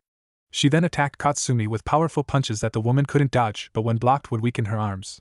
The other students were shocked that even though the girl was a senju, that she was overpowering a woman more than twice her height. Eventually Tsunade knocked the girl down and held an academy kunai to her throat. Everyone but Naruto was surprised, and Katsumi was staring at the girl shocked. And Hokage-sama said she was the weaker of the two. I'm not going to enjoy this, she thought as she got up. Daichi was having the same thoughts but regained focus as the two got up. Winner, Tsunade, he exclaimed, still shocked. Uzumaki, Naruto, he said, and Naruto got up and Katsumi stared at him. I've seen that face before, she thought warily. Ready, Hajime, Daichi said, and Naruto dropped into an unusual stance. Seeing everyone's confused faces, he smirked. Flashback. Naruto was training with Tsunade in taijutsu when his body dropped into an unfamiliar stance. What the hell is going on? Akira-chan, is that you, he thought.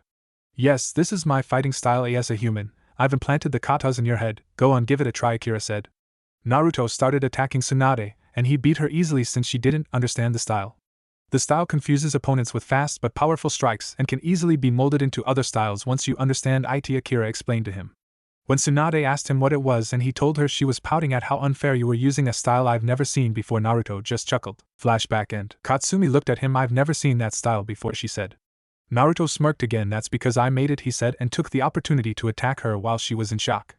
Katsumi, however, was able to block his first strike because of the way she had stepped back in shock and quickly launched him forward again. This kid really is no joke. He could easily kill me with a style like that if he wanted to, she thought. She was brought out of her thoughts when Naruto said Hien no Jutsu and forced her to dodge the attack. Daichi was angry at the boy for using a jutsu and was about to berate him when Katsumi spoke up. Well, you're a smart kid anyway. The Hien is classified as taijutsu and you used it to your advantage. I'm afraid I'm actually going to have to concede this battle, she said, much to Naruto's disappointment and everyone else's shock, except Tsunade, of course. Daichi once again was in a state of shock. This kid is something else. Amazing, he thought. Winner, Naruto, he said. Once Daichi was over his shock, he told the class to go back inside, but Katsumi walked over to Naruto and asked, okay, I'm almost certain I've seen you before, so tell whom are you? Naruto gave her the bingo book that the page was marked on and gave it to her. At first she was confused and thought maybe it's his dad I'm thinking of. When she opened it, she dropped the book. Naruto smiled at her. You never really stood a chance, he said, picking the book up, and he walked inside. Katsumi followed him in, still in shock.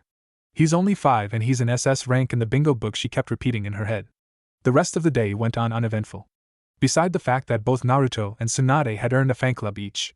Why do I have to put up with these fanboys/girls? Tsunade and Naruto thought as they were currently being stared at by every one of their classmates as they left the academy. You two look like you had a fun day, Hashirama said, seeing all their classmates staring at them. Well, come on, we have to go to a new training ground today as thanks to you two training ground 7 is under repair, he said, causing both to blush. And with that they left. 9 months later, Naruto got out of bed early to go to the academy and meet Tsunade early. Apparently Daichi and Katsumi had wanted to meet both of them as well as Jiraiya and Orochimaru. Naruto had guessed this was the day they would be told they would be taking the graduation test this year, but he couldn't be certain. In the past year, Naruto had formed a rivalry and friendship with Orochimaru and Jiraiya, and the teamwork they had displayed when they fought against him and Tsunade had surprised him. The teachers noticed the teamwork between the four and had asked Hashirama to team them up against 4 ANBU members. The results were that as a team they worked better than what Naruto had told Hashirama about the Sanin, and he had told the four that they were probably going to be a 4-man squad when they graduate. Jiraiya, while he still wasn't into working with books, had improved to low chunin level when Naruto had taught him how to properly hide himself and fight in taijutsu. Orochimaru had at first been jealous that someone had been better than him, but when he saw the bingo book he had asked to train with Naruto.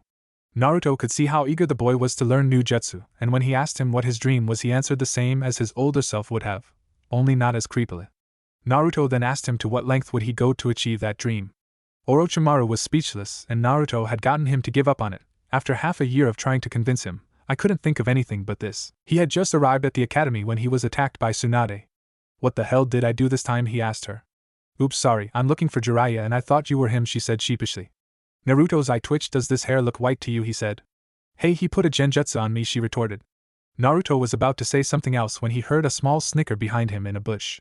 Naruto smirked, and, at Jonin level speed, he disappeared and appeared behind the bush. He picked up the boy who had turned out to be Jiraiya. Hey and Naruto, Jiraiya stuttered. Hello Jiraiya, how are you, Naruto said too sweetly for Jiraiya's liking. Fine, he stuttered again. Good, because you won't be in a few minutes, Naruto said, grinning sadistically before throwing him in front of Tsunade. Jiraiya looked up to see Tsunade cracking her knuckles. Hey Tsunade, he said nervously. Tsunade grinned and stood him on his feet and then punched him back into the ground. Tsunade, that hurt, Jiraiya complained while rubbing his head.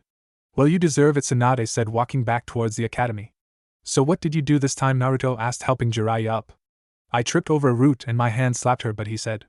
Naruto looked at him and slapped the back of his head. I have a feeling that it was just the latter, he said.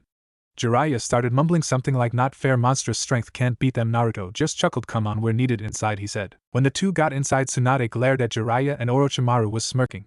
Daichi and Katsumi both cleared their throats, getting the four's attention. Now, we have called you four today because we believe that you are good enough to take the genin exams this year, Daichi said, surprising 3 of the 4. Katsumi then stepped forward and handed a slip to each of them. This slip is for taking the test early, you only have to sign it if you want to partake, she said. Then the 2 senseis left the 4 to start preparing for their classes. Well, what do you guys think, Tsunade asked. We'll beat everyone, no problem, Jiraiya said carefree. You mean everyone will beat you, no problem, Naruto said. Tsunade and Orochimaru laughed at the comment, while Tsunade laughed, while Orochimaru chuckled to himself. Jiraiya was about to say something back, but Tsunade cut him to it. I think we should do it. I mean, it's not like we can get much more training from the academy, I agree, although, they're going to have a hard time finding a sensei to teach us, Naruto joked.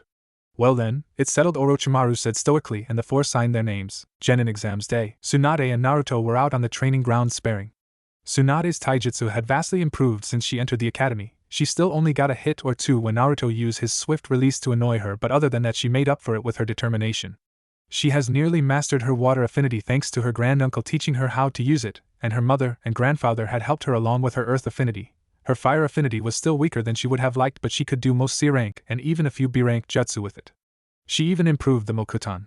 Tsunade, however, was extremely excited lately, not only because she would be a genin soon, but she would have a little brother in a few weeks according to her mother, and she had been really excited. Naruto had managed to learn more about not only the Mokutan and about Tsunade's monstrous strength, but he also managed to collaborate earth, fire and wind to recreate the dust release. When he first started learning it, he wondered how Mu and Inoki had managed to find the chakra to even do one technique, as even he had felt the incredible amount of chakra that the techniques needed, but he then realized after studying them from the books in the library he had found that all he needed was good chakra control, something he had gotten better at thanks to Tsunade. When Tsukiko had her child, Naruto was happy for her, and he was even happier for her when he found out that she had fraternal twins. He had been so caught up in training he had never asked her about them. The only thing that confused him was that he had never heard of Anko having an aunt, but he put it down to his presence in the past. He had come to terms with the fact that this was now his timeline. Whenever he looked at Tsunade, he had a harder time seeing his Bachan. Even looking at Orochimaru, he could no longer see the jutsu-crazed pedophile but a friend, something that he would have never thought possible before. He still saw his godfather in Jiraiya, but this Jiraiya wasn't always depressed or worried about something.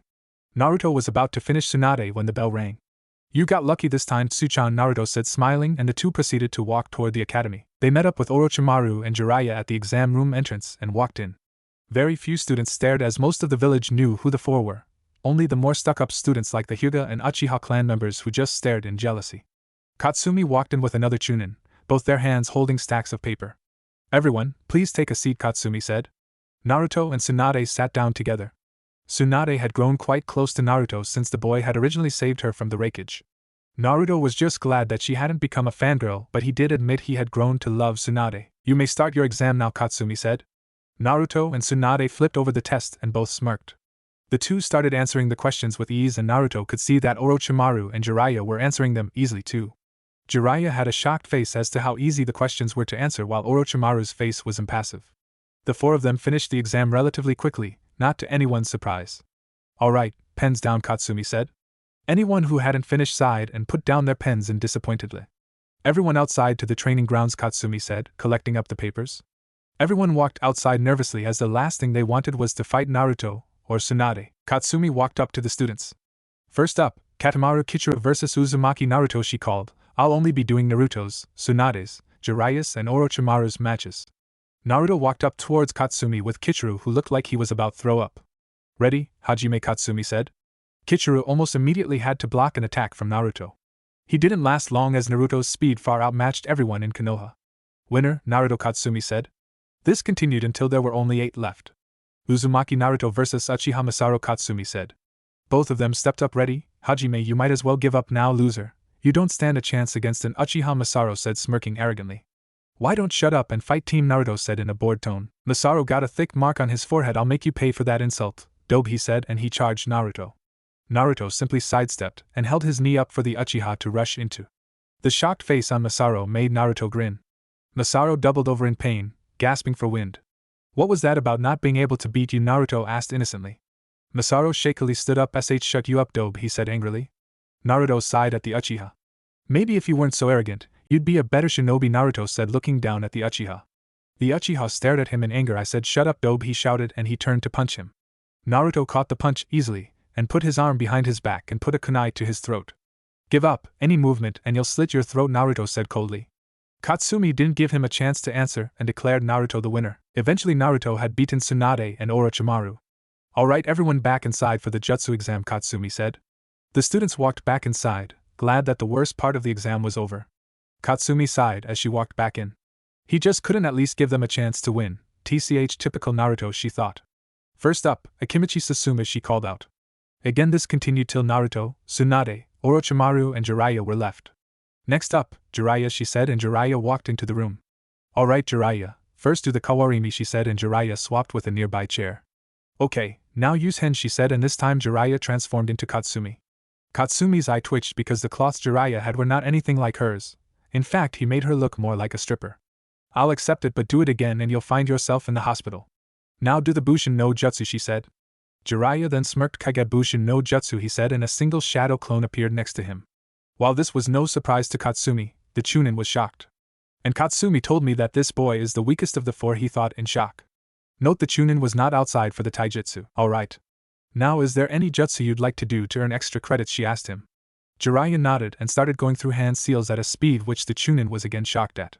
"Hurry, Jizo," he said, and his hair started growing all around his body. "Okay, send in Orochimaru on your way out," Katsumi said as Jiraiya's hair reverted back to normal. The Chunin looked at Katsumi like she was mad. "That kid just performed a B-rank jutsu.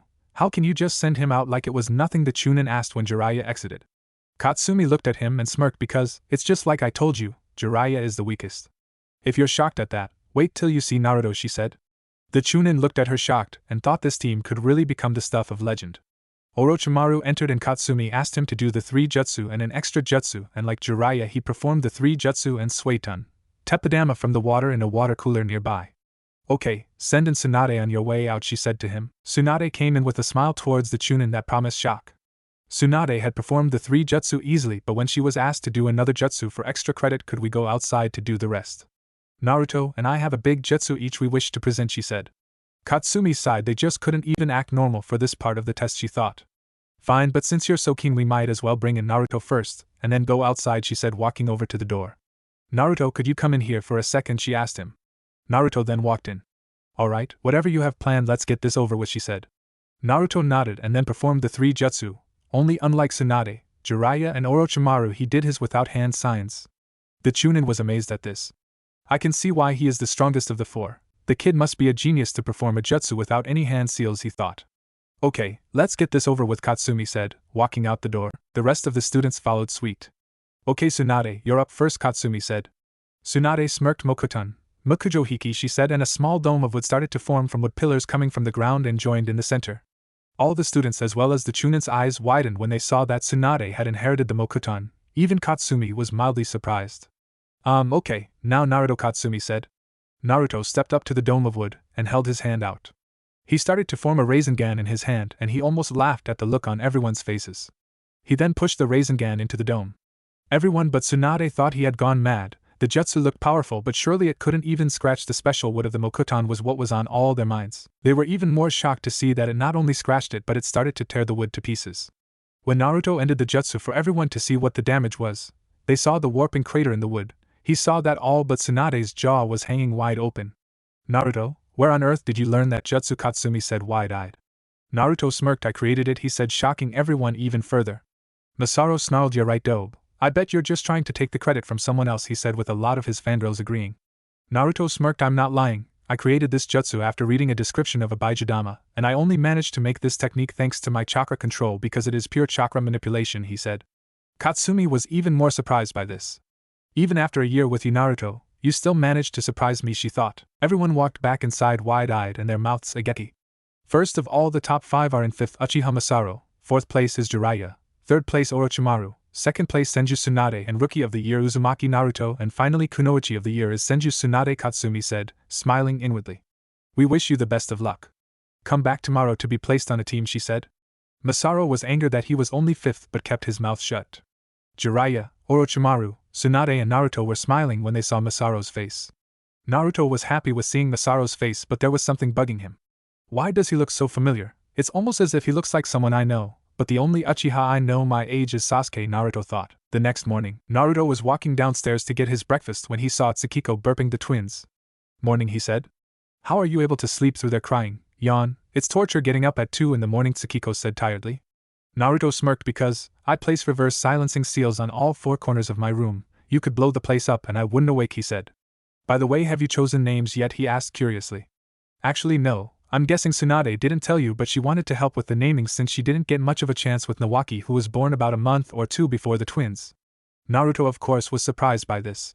But we have been able to narrow it down to Amaterasu and Madoka for the girl and Katsuro and Kin for the boy, she said, smiling. Well, you're right about me not knowing about Tsunade-chan picking the names. But really, I'm just happy seeing everyone else happy. Maybe the war won't be as bad as the one in my time, Naruto said hopefully. Well, I'm off to the academy, see you later, Naruto said, leaving. At the academy, Naruto entered the academy to be placed on a team when a thought just hit him.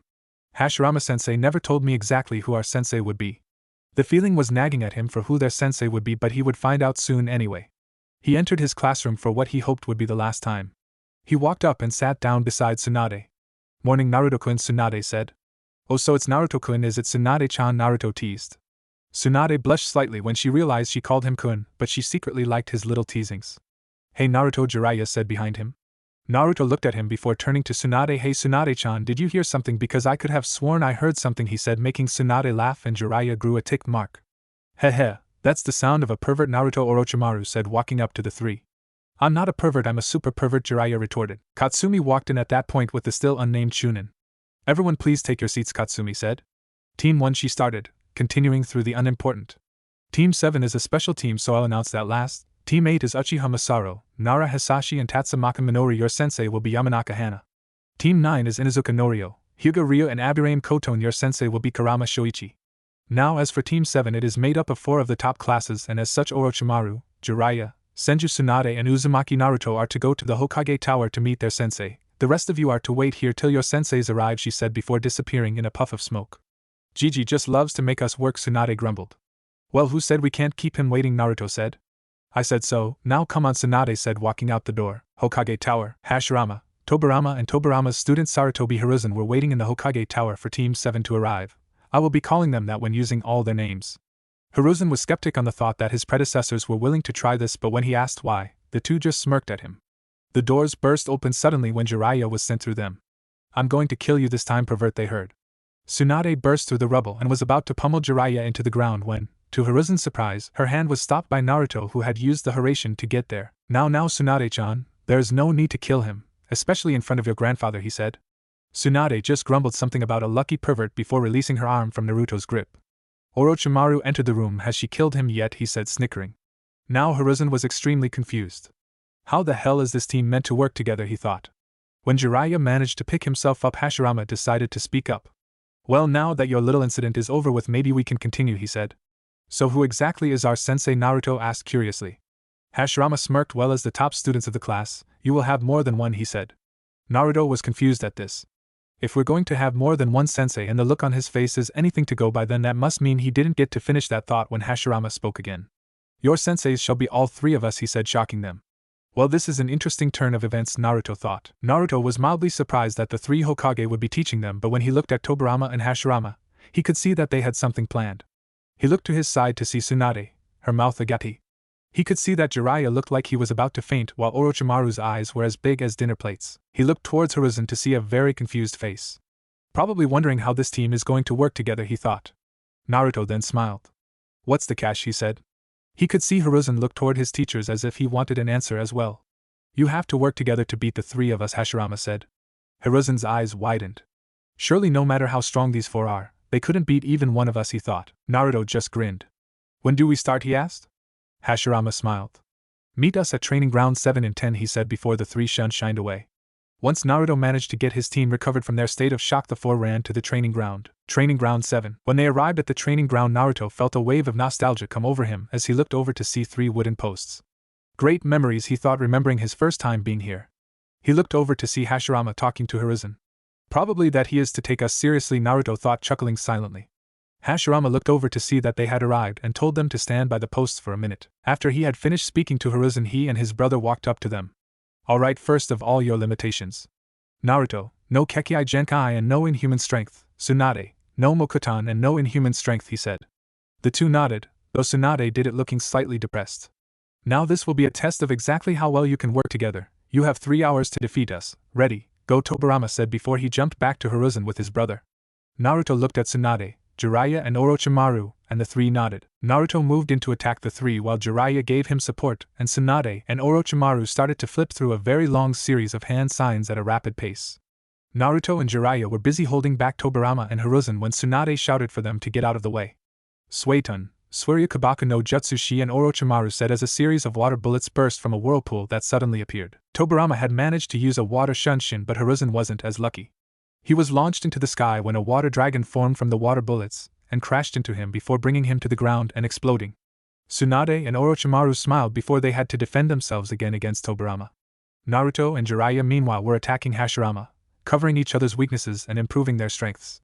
Then Hashirama's eyes widened suddenly and he jumped to his right, just before he crashed into his brother, who got a surprising kick in the back. Hiruzen crawled out of the small crater that the dragon created and had a look of complete shock on his face. These kids are definitely no joke, he thought. He didn't get much more time to think as Orochimaru and Jiraiya charged him while Naruto and Tsunade teamed up to fight Tobirama and Hashirama. He could hold them off for a while and counter when possible, as they weren't as strong as Naruto or Tsunade, and their reflexes weren't as quick, something he was grateful for. Naruto and Tsunade meanwhile had been locked in a vicious battle off speed and strength with Tobirama and Hashirama. While under normal circumstances they wouldn't be struggling, the two older Senju had experience on their side, much more than Naruto and Tsunade, and as such knew each other's weaknesses better. Naruto knew that they wouldn't last long if this kept up and started to devise a plan for a counterattack. His eyes widened when he realized he almost slapped himself for being so stupid. He told Tsunade to jump back as he did so himself. He then formed a single hand sign and Tsunade immediately knew what he was trying to do. She then formed the same hand sign and the two shouted Kagebushin no Jutsu, and the whole area became covered in smoke. When the smoke cleared, there was hundreds of Narutos and Tsunades on the field. Both Tobirama's and Hashirama's eyes widened before dropping back into their taijutsu styles. They then started to fight their way through until, after 5 minutes, there were only 2 remaining. Nice try you two, but it'll take more than that to beat us, Tobirama said with a rare smile on his face. Naruto and Tsunade smirked before disappearing in a puff of smoke as well. Doton, Shinjuzanshu no Jutsu, two voices called out. The two were so shocked that they didn't have time to jump away and they were pulled into the ground. Naruto then smirked when he saw them try to shunshin themselves out. I placed an anti-shunshin seal on the both of you when you were busy fighting the Bushin. The only way you're getting out is by giving up, he said, shocking the two older shinobi. Well done you two, this team is definitely going to be a success, Hashirama said, genuinely impressed. I agree, this test is over, seeing as how Sarachan is struggling with the other two, Tobirama said with a sense of humor and pride. Naruto looked over to see Hiruzen starting to lose the battle. He almost started laughing at the look of shock on Hiruzen's face. Then again, he wasn't expecting us to be this strong. Maybe he'll be better prepared next time, he thought as Orochimaru finished him with a kick to the back. Well done you four, be at the tower at 7 for your first mission, Hashirama said, loosening his stiff neck. Naruto could then hear him murmur, I'm getting too old for this, and he chuckled before following his team back to the village. The next morning, Naruto got up early to meet Tsunade again. She'll be the death of me having me get up this early, he thought sleepily. As soon as he walked out his door, he was hit by a loud cry. No wonder Tsukiko-chan looks terrible lately. This crying could wake the dead, he thought as he covered his outer ears with chakra, blocking out most of the sound. He had just walked into the kitchen when he couldn't hear the faint crying anymore, so he released the chakra. Morning, Naruto, Tsukiko said while feeding one of the babies. Morning, Tsukiko-chan, you don't look too well, he said. You try getting up at 2 in the morning to feed 2 hungry infants, she said tiredly. I think I'll pass, he said chuckling. Suit yourself, she said. Naruto laughed silently to himself at the fact that she was complaining at something she had wanted so badly. Well, I'll see you 3 later, after all, I don't want Tsunade-chan to kill me, he said shivering. Tsukiko just laughed. Hokage's tower. Naruto arrived at the Hokage's tower, and almost immediately he saw Tsunade glaring at him. What have I done this time, he asked her confused. He checked his watch. I'm an hour early, what else could she want, he thought. Alright, tell me, what have I done wrong this time? I'm an hour early, he asked again, still confused. Tsunade just mumbled something. What, he asked? I was here 2 hours early, she said with obvious annoyance. Naruto would have laughed but knew better. While the girl liked to be early, no one wants to be up 2 hours early for no reason.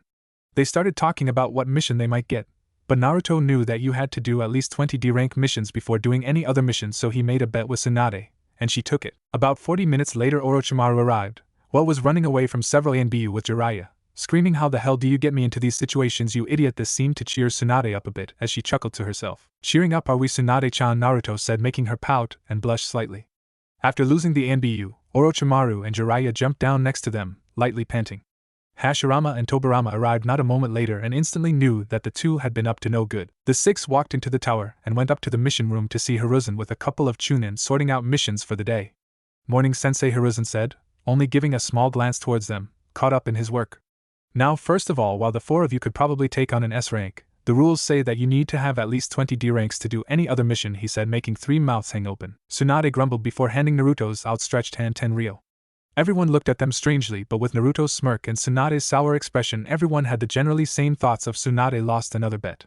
Well, then we might as well get this over with, Naruto said. 3 hours later, Team 7 walked into the tower again, the 4 with sour expressions on their faces as they faced their senseis. That was cruel, Tsunade said, making the 3 older men laugh.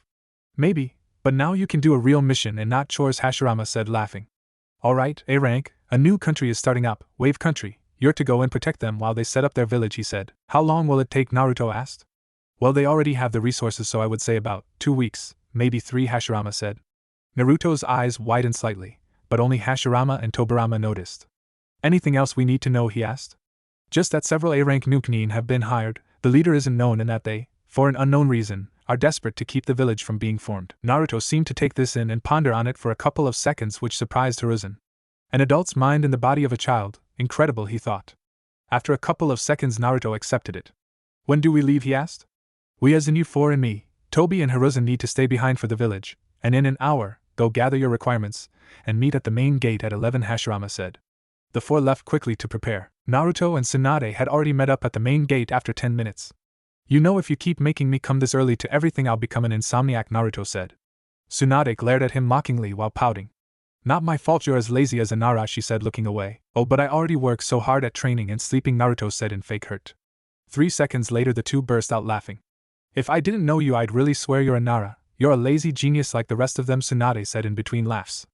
Well, maybe I wouldn't be so lazy if I got an extra hour or 2 in bed, Naruto said. They continued talking for about 45 minutes when Hashirama showed up with Jiraiya and Orochimaru. Ready to go? Hashirama asked. Team 7 nodded and they left. On the way, Naruto noticed a puddle at the side of the road. Exactly like when I first came here, he thought. He then saw an obvious genjutsu over them as he neared it. Really, they must be really weak if that's all they're using, he thought. Suddenly 3 figures popped out and fired 3 kunai at Hashirama, Tsunade, and Naruto. Hashirama and Tsunade dodged while Naruto, who had activated his Mangekyo Rinnegan, burst into a flock of crows, shocking everyone but Hashirama. He then appeared behind the 3 and removed 2 of their souls. The third one jumped away only to find that Naruto was nowhere to be seen. His eyes widened as he looked down. A hand with a ball of what looked like rotating chakra went right through his chest. He would have asked how but didn't get the time as the hand drew back, ripping his already leaving soul out. What the hell was that? Jiraiya shouted. Naruto looked at him confused. What he asked? That weird crow thing, Jiraiya said. That was a genjutsu and a substitution rolled into one, Naruto explained. The rest of Team 7's eyes widened at this. Hashirama looked like he was ready to start laughing at their faces when he remembered the mission. Who hired them, Naruto? He asked. The water daimyo, Naruto said, shocking everyone. Hashirama's eyes widened when he realized something. There have been rumors that there has been a new water daimyo elected, that he is nothing like his deceased uncle, corrupt and power-hungry. Starting a new country in water country would mean that he has less power, he said. Naruto nodded. That's not what gets me. He was going to pay these 3 Nukenin, who were only genin when they left, 650,000 ryo for killing anyone that crosses over to water country, shinobi or civilian, he said, making everyone gasp loudly, except Hashirama, who gasped silently to himself. We need to get there, fast, Naruto said. Team 7 nodded and turned to continue. 2 hours later, Team 7 and Hashirama were walking up to a lake where a man was waiting. Hokage-sama, I was beginning to think you weren't coming. Wait, why are these kids here? The man asked. Do not worry, Tadashi-san, they are more than capable, Hashirama said, hiding a smirk at the twitch in his granddaughter's eye. When they reached the end of the lake, Naruto heard a noise that sounded like someone ran out of a bush. He saw that Hashirama heard it too but kept it to himself, so Naruto decided to do the same, but channeled chakra to his ears. The 5 continued to walk and Naruto heard the noises again. They were so faint this time that only he had heard it thanks to the chakra channeled to his ear. He then heard a faint whizzing noise. His eyes widened. Everyone get down, he yelled. They all jumped to the ground and not a second later a load of ninja wire was seen where their heads once were. Damn it, we missed, a deep voice said. Well duh, they're still alive, a lighter but still deep voice said. Team 7 got up and got back to back, Naruto with Tsunade and Orochimaru with Jiraiya. Naruto turned his Mangekyo Rinnegan on, and immediately yelled move. Team 7 jumped away from where they were standing and 3-4 hands came out of the ground that they once stood on. Hey, these kids are good, a feminine voice said. Naruto looked around to see if anyone would ambush them, and fired a kunai towards a bush. Damn it, the deep voice said in surprise. Who are you? Naruto asked cautiously. The 3 voices chuckled and 3 figures appeared in front of them. The first was a large, bulky, bald man. My name is Geijo Mamoru, he said. The second was a tall but still a well-built man. My name is Sensoshin, he said. The last was a young woman around 20 with a tomboyish look. And my name is Emerito Tomiko, she said. And we have been hired to kill you, Mamoru said. Naruto snorted. If you think you're good enough, let's dance, he said, making Hashirama chuckle. The 3 were about to laugh when Naruto rushed forward at a speed that they could barely keep track of. Shit, this kid is good, Tomiko thought. Naruto meanwhile was getting bored and decided that he would put on a little show. The fight eventually got to where the 3 had him at point blank. Now you're dead, Kidshin said, and just as his sword was about to decapitate Naruto, he burst into a flock of crows. All of their eyes widened as they didn't get the chance to turn around, as they were stabbed through their hearts with what looked like a spiraling ball of chakra. As they fell, Naruto dispelled his Kagebushin. You took your time, Tsunade said, bored. Hey, you're not the only bored one here, Naruto replied. Hashirama chuckled to himself at this.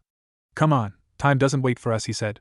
They continued up to a large clearing where there was the startings of a village. Hashirama-sama, you're here. Wait, I asked for Jonin, not kids, the man said, confused at why he would bring 4 children who didn't even look 7. You must be Takahiro, and these kids are the strongest team that Konoha has ever produced. One is already in the bingo book, Hashirama said, making the man, now known as Takehiro's, eyes widen. Takahiro sighed. Fine, follow me, he said, leading Hashirama to the only fully built house in the clearing. Recently, while we were trying to set up our village, that we got permission from the former water daimyo. His nephew doesn't want to give us this land as it means less income for him. What he doesn't realize is that we already own the area and it is an act of war to keep attacking us. So we have hired you for this job, Takahiro explained. This will be a long 2 weeks, Naruto murmured just loud enough for Hashirama to hear him. Well, why don't you get your guys to start, and we will scout the area, Hashirama said. Takahiro nodded and walked outside to tell his men to start working. Hashirama then turned to Team 7. Orochimaru, you take the west with Jiraiya, Naruto, the east, Tsunade, you'll take the south, I'll scout the north, he said. Team 7 nodded and left. What they didn't know was that they were in for the fight of their lives, so far anyway. Team 7 had met up in the village after scouting around, except Hashirama wasn't with them. Where could he be? Naruto thought gingerly. They heard a loud noise coming from the inside of the only fully built house and rushed inside. There they saw Hashirama yelling at a man who was tied up, a hole in the wall with a crowbar wedged in it. Naruto immediately knew that this man was either a spy or a hired shinobi sent to kill them, and he was being interrogated. What were you sent for? Hashirama roared at the man. The man chuckled slightly. I told you, I'm not saying a word, he said, coughing from his injuries. Hashirama then took notice to Team 7.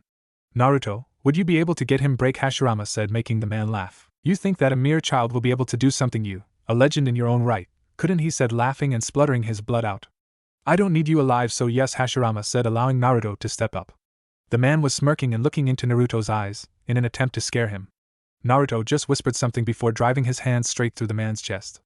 The man looked surprised before he felt something being pulled out as the Naruto's hand retracted. He looked in horror as he saw a transparent essence come out of his body before his eyes grew heavy and he closed them, for good. Naruto processed the info he got from the man before his eyes widened. Damn it, we don't have much time, Naruto shouted, suddenly making the others jump. What are you talking about, Naruto? Hashirama asked with worry. We need to get the area locked down. The water daimyo has sent an army of mercenaries and shinobi. He's even coming himself, Naruto said, making everyone's eyes widen. He's getting desperate. He really doesn't want to give this land up, Hashirama said. How close are they? He asked Naruto. 5 minutes, he replied. Damn it, we need to get out now. Naruto, Tsunade, secure the perimeter with shadow clones. Orochimaru, gather the workers and bring them all in here. Jiraiya, set up seals around the building.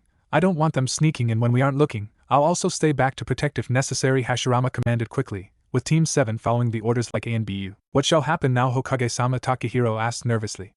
To put it simply, a massacre, Hashirama replied grimly. Takehiro's eyes widened.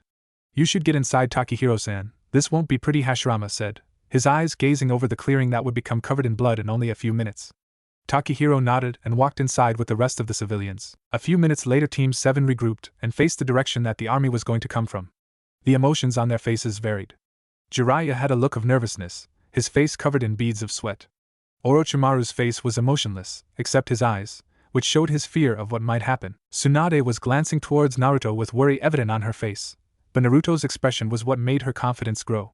Naruto had his war face on, his eyes showing experience in battle, not as much as she had seen in her grandfather but experience nonetheless. Hashirama could see the looks on 3 of his students from where he was standing on the roof and frowned. While he knew Naruto was ready for this, the others weren't used to seeing bloodshed.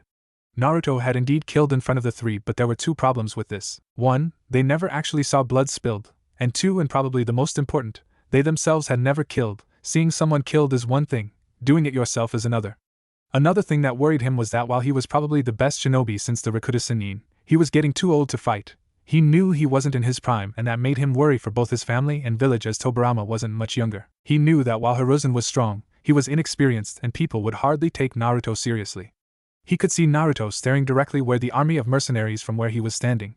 Maybe if they rise through the ranks quickly enough will help people take their opinions seriously, he mused to himself. Naruto could feel the negative emotions of everyone around him, but when he felt Tsunade's emotion grow positive, he assumed that she unconsciously sensed his emotion and gained her confidence. He could see the army in the distance, led by a man with dark blue robes and many jewels, the man who he guessed was the current water daimyo. This is going to get ugly, he thought, not changing his expression.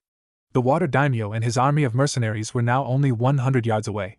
The smirk on the daimyo's face was one-off arrogance. This is the protection that supposedly defeated 3 fully grown men, he said, making the mercenaries laugh.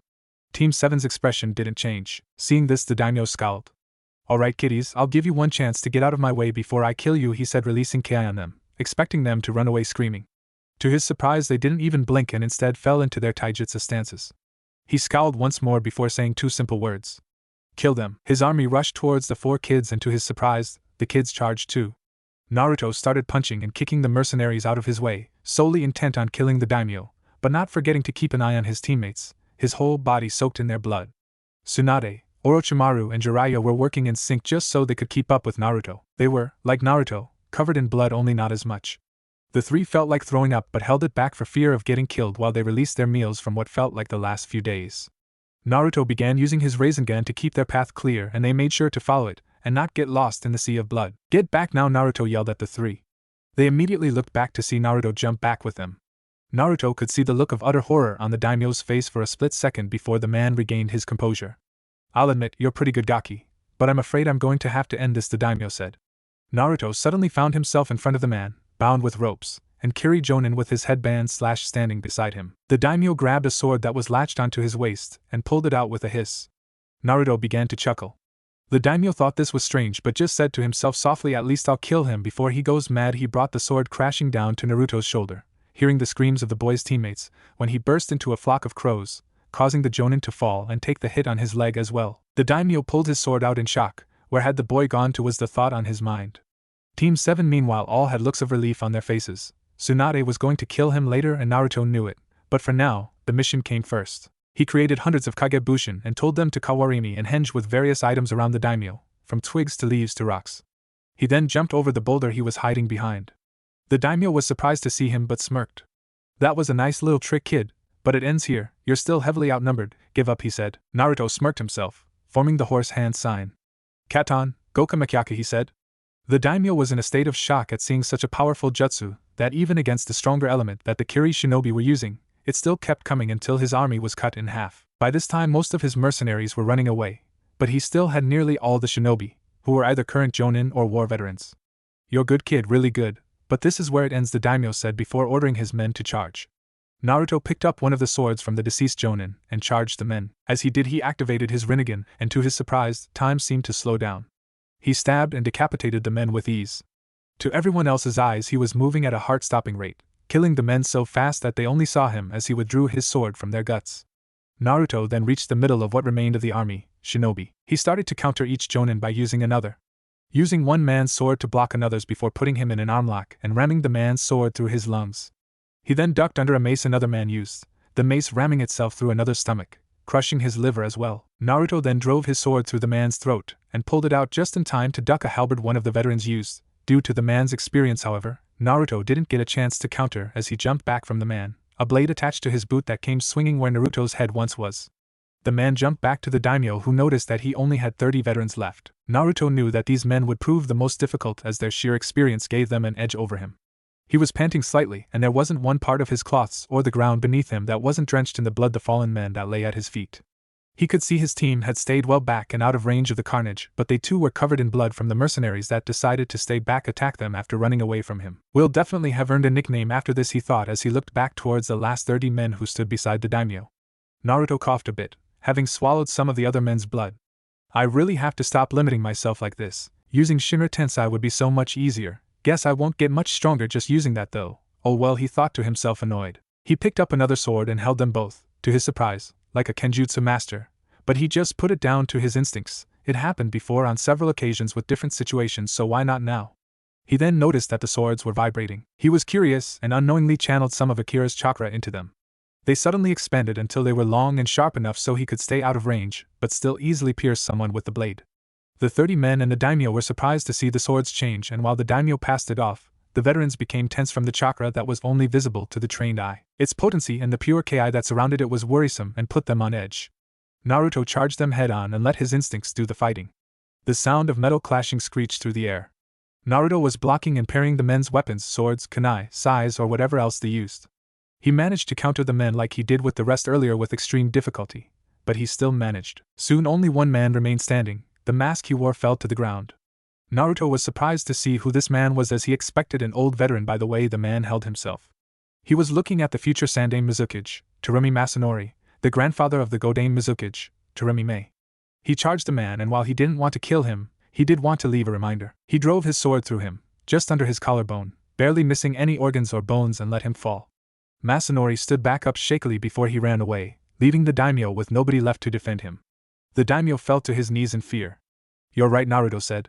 It does end here, he said before plunging both his swords straight down the middle of his collarbone on each side. Just as his soul was about to leave his body, Naruto grabbed it, and gained his memories before letting it go. He withdrew his swords from the now deceased daimyo, letting the man fall. He closed the man's mouth and eyelids before walking back towards his team. Just as he reached them, he fell to one knee, realizing how tired he was. Well, I could do with some, should I, he said before collapsing. Hashirama came down from the roof, having seen the entire thing. Good work, Team 7, this will be rewarded with S-rank pay. You should wash up and get some rest, he said softly to them, picking Naruto up. The 3 conscience members simply nodded and walked down to the river to wash off, not easy since a lot of the dead bodies fell in and made the water bloody. They walked back up to the village foundations and into the building, The job wasn't complete yet, so they might as well get some rest. 3 days later, Naruto had regained his consciousness after the first day and for the first time, got to see the bloody massacre that he had created, a scar that would never leave the land because of the sheer amount of blood. Even though Hashirama had asked a few of the women to clean his cloths and skin, he still had a lot of blood covering him. His hair was crusted with it, and his cloths were now practically the color of blood as if they always were. He saw that the people of the new village were still clearing the bodies of various bandits, and shinobi alike. Did I really do all of this, he thought. He walked around and the people of the future village were smiling, almost conflicted with emotion, at him. Not that he could blame them. After all, not many 6-year-olds are used to killing or the sight of the bloodbath that would forever stain the land. Then again, even his 17-year-old mind wasn't ready for it. Only through his instinct did he endure it. The mission and his teammates came first. His problem with the mission came later. He saw Hashirama talking to Takahiro with a serious look on his face. They were right by the lake that lead to the ocean. Takahiro didn't look too happy either. Wonder what that's about, Naruto thought curiously. Hashirama saw Naruto and gave a dismissing wave to Takahiro. Naruto walked towards him. So, what's going on, he asked the elderly Hokage. Hashirama looked grimly over the lake's horizon. War, he stated softly. One word, that was all that was needed to make things go from getting better to worse. How bad, Naruto asked, looking into the man's eyes as he turned back to face him. The Great Shinobi War. Bad was the chilling reply he got. The first war in his time was over the Biju, so it didn't happen in this time, but if Naruto were to guess, this war would be like the Second Great War. Do they know yet, Naruto asked. No, but Tsunade has shared her suspicions with Jiraiya and Orochimaru. Hashirama. Naruto looked at the man with sympathy. He could tell that Hashirama didn't want Tsunade to know, but she had always been bright. It wouldn't take long before she figured it out. You might as well tell them now, it'll save you the trouble later, Naruto told him. I plan to, Hashirama said. The two looked back out over the ocean. These would be the last few days of living in peace. Nobody would be able to enjoy this again for a while. We had better start getting ready to leave, Hashirama said, looking away. Yeah, Naruto said softly. You seem troubled, Hashirama said. In my time, the Third War was the war that the Densetsu no Sanin got their name. But neither you nor your brother lived to see it, Naruto told him. Hashirama immediately understood what he meant. You're scared for them, he said. Naruto nodded. No offense, but I would be able to take your death easily. But everyone else, especially those three, I'm not so sure. Hell, Tsunade was never the same after you got killed, Naruto told him, making the elderly man nod in understanding. You seem to have grown close to her, Hashirama stated. Naruto grinned so slightly that it only looked like a twitch. I've always had some sort of relationship with her. Every day it gets harder to see my Bachan, and while I used to wonder why Jiraiya liked her that way, I myself find it hard not to, he said almost nostalgically. You shouldn't forget that since you saved her, she hasn't been the same, but for the better in terms of change, Hashirama told him. As long as she doesn't go past blushing, I'm good. For now, Naruto said, remembering that the man was slightly more perverted than average men. Hashirama chuckled to himself, but put a serious face back on. I hate to say it, but even if I survive the battles, I'll succumb to my old age before this war is done, and Tobirama will only have a few years before the same happens to him, Hashirama said solemnly. Naruto looked at the man. Well then, last days are best spent with family. Maybe you should speak your mind to them, before it's too late, he suggested. Hashirama seemed to contemplate on this. You know that once me and my brother die, Tsunade won't have much left, he told Naruto. Naruto just nodded. She has her mother, her grandmother and you, whom she can actually talk to and feel safe talking to. Then she has Nawaki-kun, who she'll probably protect to her death once we're gone, which is what worries me, Hashirama said, knowing that Naruto would catch the message hidden in it. Don't worry, she'll stay safe, Naruto said in an effort to convince the elder man. Hashirama smiled slightly. I shouldn't be thinking about my death, but I don't have my wife's longevity. It has always been the one thing that I never understood, he said in an almost curious tone. Well, we had better be getting back to them. We've been talking for 10 minutes already, Naruto said, trying to get off topic. Yes, let's, Hashirama said, gazing out over the ocean one last time before leaving with Naruto. Both knew that the time of war was coming, and it was going to be like what would soon be known as the Great Massacre of the Water. Naruto saw Tsunade smiling at him, almost lovingly. On the outside he smiled back. But on the inside his stomach was churning. There is no training on this planet that can prepare her for what is to come. I only hope that you find out soon, Tsunade-chan, he thought before beginning a conversation. These were the final days before the Great Shinobi War, and nothing would prepare anyone for what would happen as a legacy begins. Naruto was with the rest of Team 7, running back to the village, no longer having a civilian weighing them down. He had decided to keep the 2 swords he had fought with in order to learn kenjutsu, as he wanted to diverse his arsenal of experience. His body was still bloody, his hair crusted and red from the blood to his cloths that he would probably never use again but for intimidation. He started to think on when the next Chunin exams would be held, and whereas he knew that if he was to be taken seriously by the shinobi world in a war, then they, Team 7, would need to rise through the ranks quickly. He was letting his mind wander when he thought of his talk with Hashirama. If what he says is true, then he will die too soon for anybody but himself. This isn't going to bode well, he thought. He looked towards Tsunade. He had all but forgotten of his bachan and was slowly but surely, whether he realized it or not, falling in love with her. But of course, his hormones were doing this, so he would have to wait, something he definitely didn't realize he was doing. They were nearing Konoha's borders and Naruto turned his Rinnegan on. He could see an almost veil-like essence over the village, even from the distance. He remembered when his bachan had told him about this and began to wonder, exactly how had Hashirama made it. He didn't get much more time to think on it as they came up to the gate. "Greeting, Hokage-sama, welcome home," one of the jonin on guard said. Hashirama smiled at the man and nodded. They went to the Hokage's tower to fill in the mission report. The first thing that they saw was Tobirama and Hiruzen looking at the recent update of the bingo books from Kiri and Kumo. Their eyes widened. Tobirama looked up and laughed slightly.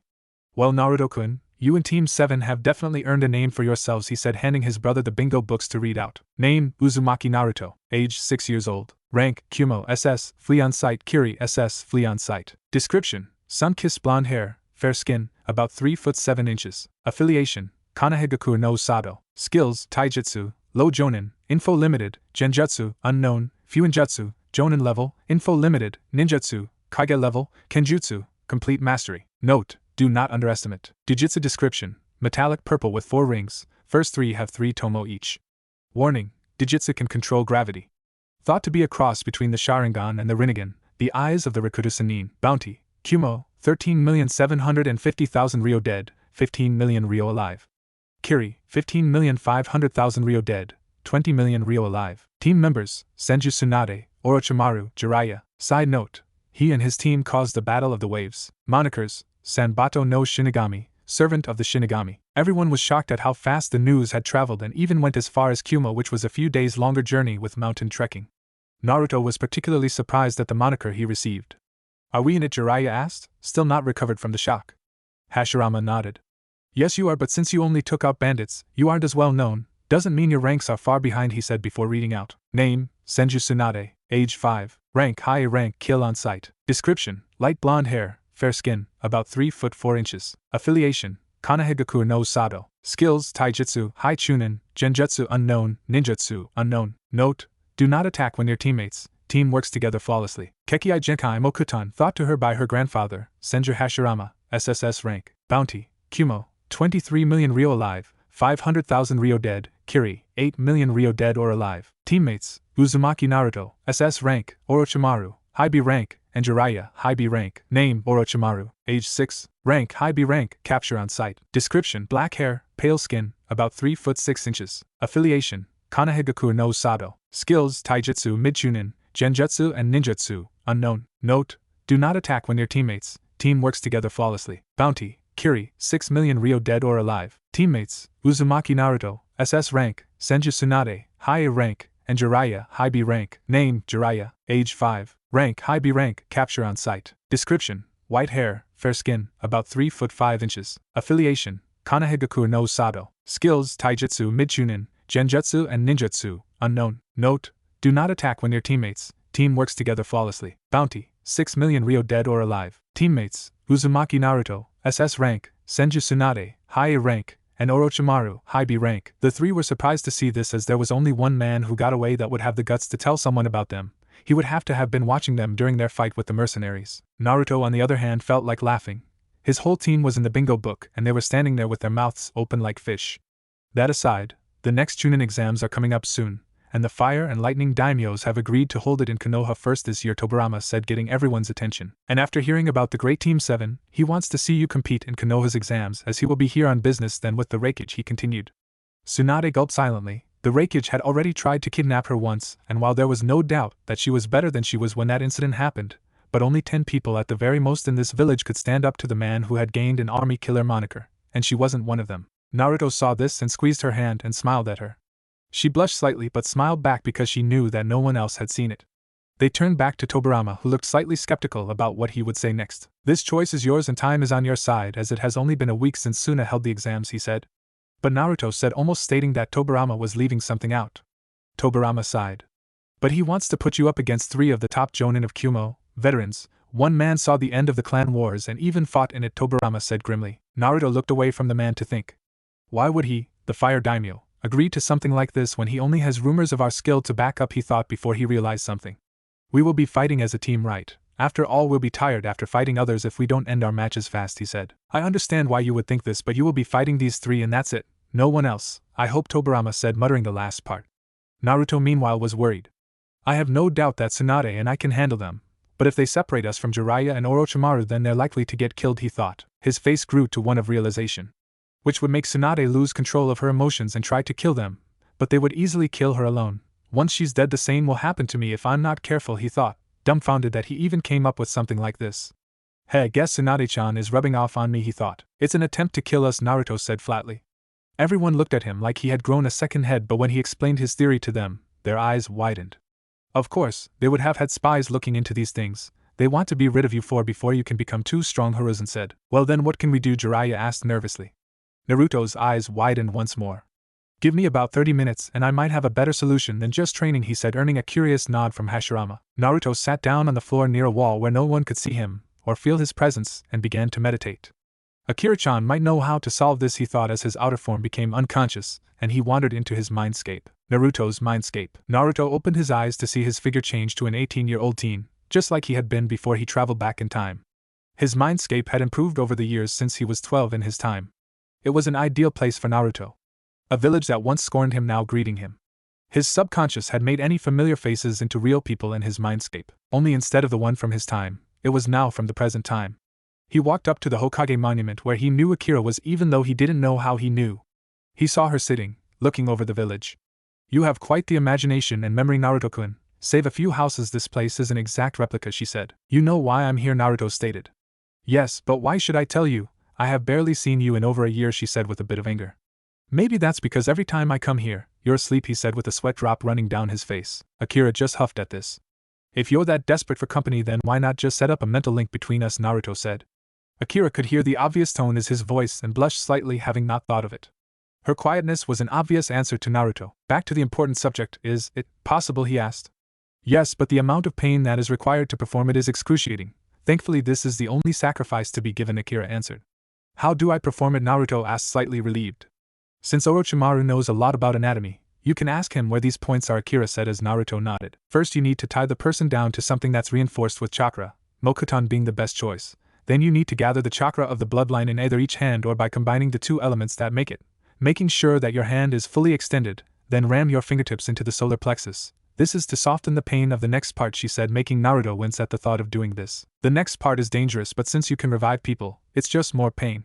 Next you are to make a small incision right over the heart, small as in not deep, you do need to make it wide though.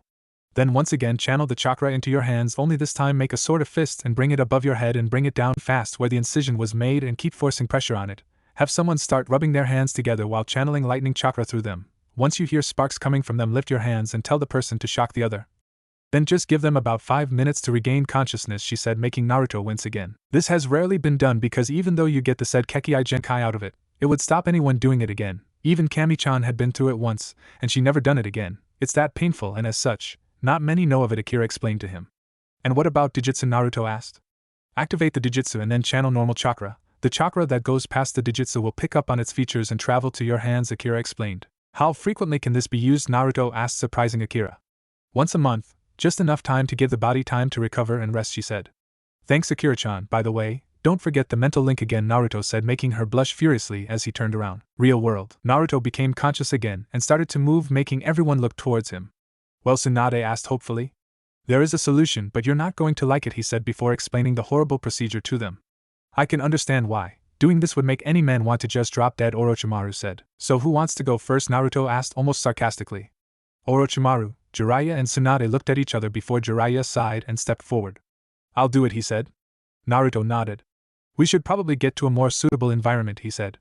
They then left for the medical room. Once inside it, Naruto created a table from his Mokuton and put metal braces on it for Jiraiya's hands, feet, body and head, even though the table was more of a pedestal, and then place a silencing barrier on the room. Jiraiya looked like a nervous wreck as he got on the table and was strapped down. Naruto started channeling chakra for the Yotan to his hands. As soon as he started, Jiraiya's face started to scrunch up as he let out a howl of pain which made even Hashirama wince at. When he began the second part, he had to cover his outer ear in chakra to not hear the sudden shriek that came from him, but not before telling Tsunade to charge her lightning chakra. When he released the chakra, Jiraiya was begging him to stop. He heard Tsunade's hands spark. Now he yelled at Tsunade. Tsunade dropped her hands right over where Jiraiya's heart was and his whole body shook. When everything calmed down, Jiraiya was unconscious but alive. Naruto activated his Rinnegan and looked at Jiraiya. Well, it worked, he said, relieved. Everyone else in the room visibly sighed. Jiraiya started to stir after a few minutes, and the first thing he said was, "Did it work?" His voice was hoarse from the lightning chakra, but he didn't take notice, as his whole body was numb from pain. "Yeah," Naruto said, smiling slightly. "But for now just rest," Naruto said as he released the metal restraints holding him down. After another blood-curdling scream from Orochimaru after his own operation, Naruto could see that Tsunade was nervous. With Hashirama gone to make sure Jiraiya and Orochimaru were alright and Tobirama and Hiruzen gone back to doing their duties so they don't pile up, he and Naruto were alone with no adult, something that made her nervous. Naruto saw this and held her hand again. It always seemed to calm her down, so why do anything else? "Hey, it'll be alright after," he said. This seemed to gain her confidence, as she gave him a shy smile. She got on the table and was strapped in.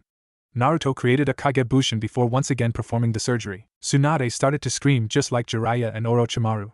What Tsunade didn't know was that Naruto was using a special chakra on her, the Shoton. When Naruto heard the sparks and took his hands away and his clone shocked her, he was surprised to see her eyes open almost immediately. But there was something that shocked him even more. Tsunade's eyes were not her own. Rich brown eyes had turned to a color that made Naruto's heart stop. Her eyes were a metallic purple, with 4 concentric rings around her pupil. "Well, this is unexpected," a voice said in his head. "You call this unexpected? Shit, this is both cool and strange at once," Naruto thought to Akira. Tsunade saw Naruto's face and got worried. "Is everything alright?" she said in her pain. Naruto looked at her, snapping out of his daze. "Yeah, better than expected," he said softly. Tsunade looked really confused by this, but as Naruto said that, Hashirama walked in. "Well?" he asked. "Maybe you should look for yourself," Naruto said. Hashirama looked confused. He couldn't see chakra, so why would Naruto ask this? As soon as he saw his granddaughter's eyes, he gasped. Tsunade was getting nervous. All she could think was, had something gone wrong?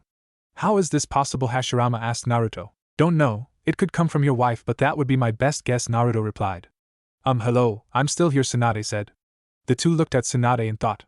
"Sorry, Tsunade-chan, but until we can figure this out, you'll have to." He trailed off as he remembered something. Flashback. Naruto was walking back to Tsunade after his training session with him. He could see that she was looking through a book that had to do with blood and bloodlines but ignored it. Tsunade looked up to him and smiled. "Hey Naruto-kun, do you mind if I get a blood sample from you? It's for an experiment I want to try. I need several different samples, so if I get yours I won't have to get too many to keep track of," she said. Naruto was slightly confused but complied and let her put a syringe in his arm to extract the blood. Strangely enough, she looked slightly nervous, but he had ignored that too. "Thanks Naruto-kun," she said before walking away, her legs shaking slightly as though she had done something she shouldn't have. And flashback. Naruto's face described quite a few different looks. Shock, worry and confusion, just to name a few. "Tsunade-chan, that syringe of blood you got from me, did you inject it into yourself?" he said as she sat up. "And no," she answered nervously. Naruto looked at her sternly. She sighed before replying yes. "Tsunade-chan, you know you could have killed yourself, only our blood is compatible," Naruto said, almost like scolding parent. Tsunade looked down and almost seemed to pout. Naruto sighed in defeat. "She's damn well lucky she didn't get herself killed," he thought. Just go and get some rest," he said in his frustration. He looked toward where Tsunade was leaving and rubbed his temples. Of all the stupid things she could have done with it, he spoke to himself. Hashirama looked at him confused. "Exactly how could she have died from your blood?" he asked. "Well, as you know, with civilians and their blood types, if you inject the wrong type it would cause problems. With shinobi with bloodlines, however, if the blood isn't compatible with the person, it could kill them if they suffer anything much more than a small cut," he explained, making Hashirama's eyes widen. "So you mean that she's been in danger of dying since a few days before we left for the mission?" Hashirama said. "Yeah, she's lucky our bloods are compatible, otherwise we'd be having an early funeral for her," Naruto said with a sigh. "So what shall you do now?" Hashirama asked him. Naruto sighed. "I'll help them train with their new Kekkei Genkai. As for Tsunade having the Rinnegan, I don't know," he said, sighing again. "You will have to teach her eventually. Knowing Tsunade, she'll probably try on her own and end up hurting herself," Hashirama said. "I know, she's a handful when she tries to catch up to me," Naruto answered. "Well, we might as well see how we're going to do this. We've got a long 5 months ahead of us," Naruto said. With that, the two walked out. 5 months later, Naruto was currently training with the rest of Team 7. Ever since they had received their Kekkei Genkai, Naruto had pummeled them into the ground with training. He didn't want Orochimaru and Jiraiya to fall behind, so he doubled their training to the point that they collapsed from either chakra exhaustion or their injuries, whichever came first. They had improved dramatically over the past 5 months, both now bordering S rank. At first Naruto had refused to train Tsunade to use her Rinnegan, but after a month of calming himself down he complied. He needed to make sure they were ready for the exams. They may have had skill, but they severely lacked experience. The three were fighting all out against him, and while they could overwhelm him a couple of times, he somehow managed to just get away each time. "Come on guys, you were doing great earlier," Naruto said. "That was pant over pant 3 hours ago," Jiraiya managed to say between pants. Is Jiraiya-chan getting tired?" Naruto teased. "Well, it's not our fault that you're a stamina monster," Jiraiya yelled back. "Well then, would you like to go a little longer? I'm sure another few hours won't do any harm," Naruto said. Jiraiya paled while Orochimaru and Tsunade glared at him. Naruto chuckled at the sight. "Alright, come on, we'll finish up for today. The exams are tomorrow," Naruto said. He heard 3 sighs of relief as soon as he said that. "Humph, and I thought we'd never have to see the academy again," Jiraiya said, slightly depressed. "Just be glad that we have to be there for 9, and not 8, Orochimaru said, chuckling. "Just remember to wake up in the morning," Tsunade teased. Naruto grinned at this. "Finally, someone besides me gets it for punctuality," he thought happily. Jiraiya stuck his tongue out at her childishly.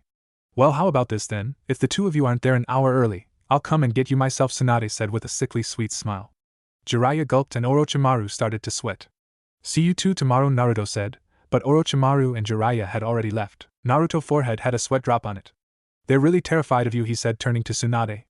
Tsunade pouted and said, "Well, it's not my fault they're only on time, and it's not their fault you're so early to everything," Naruto said, chuckling.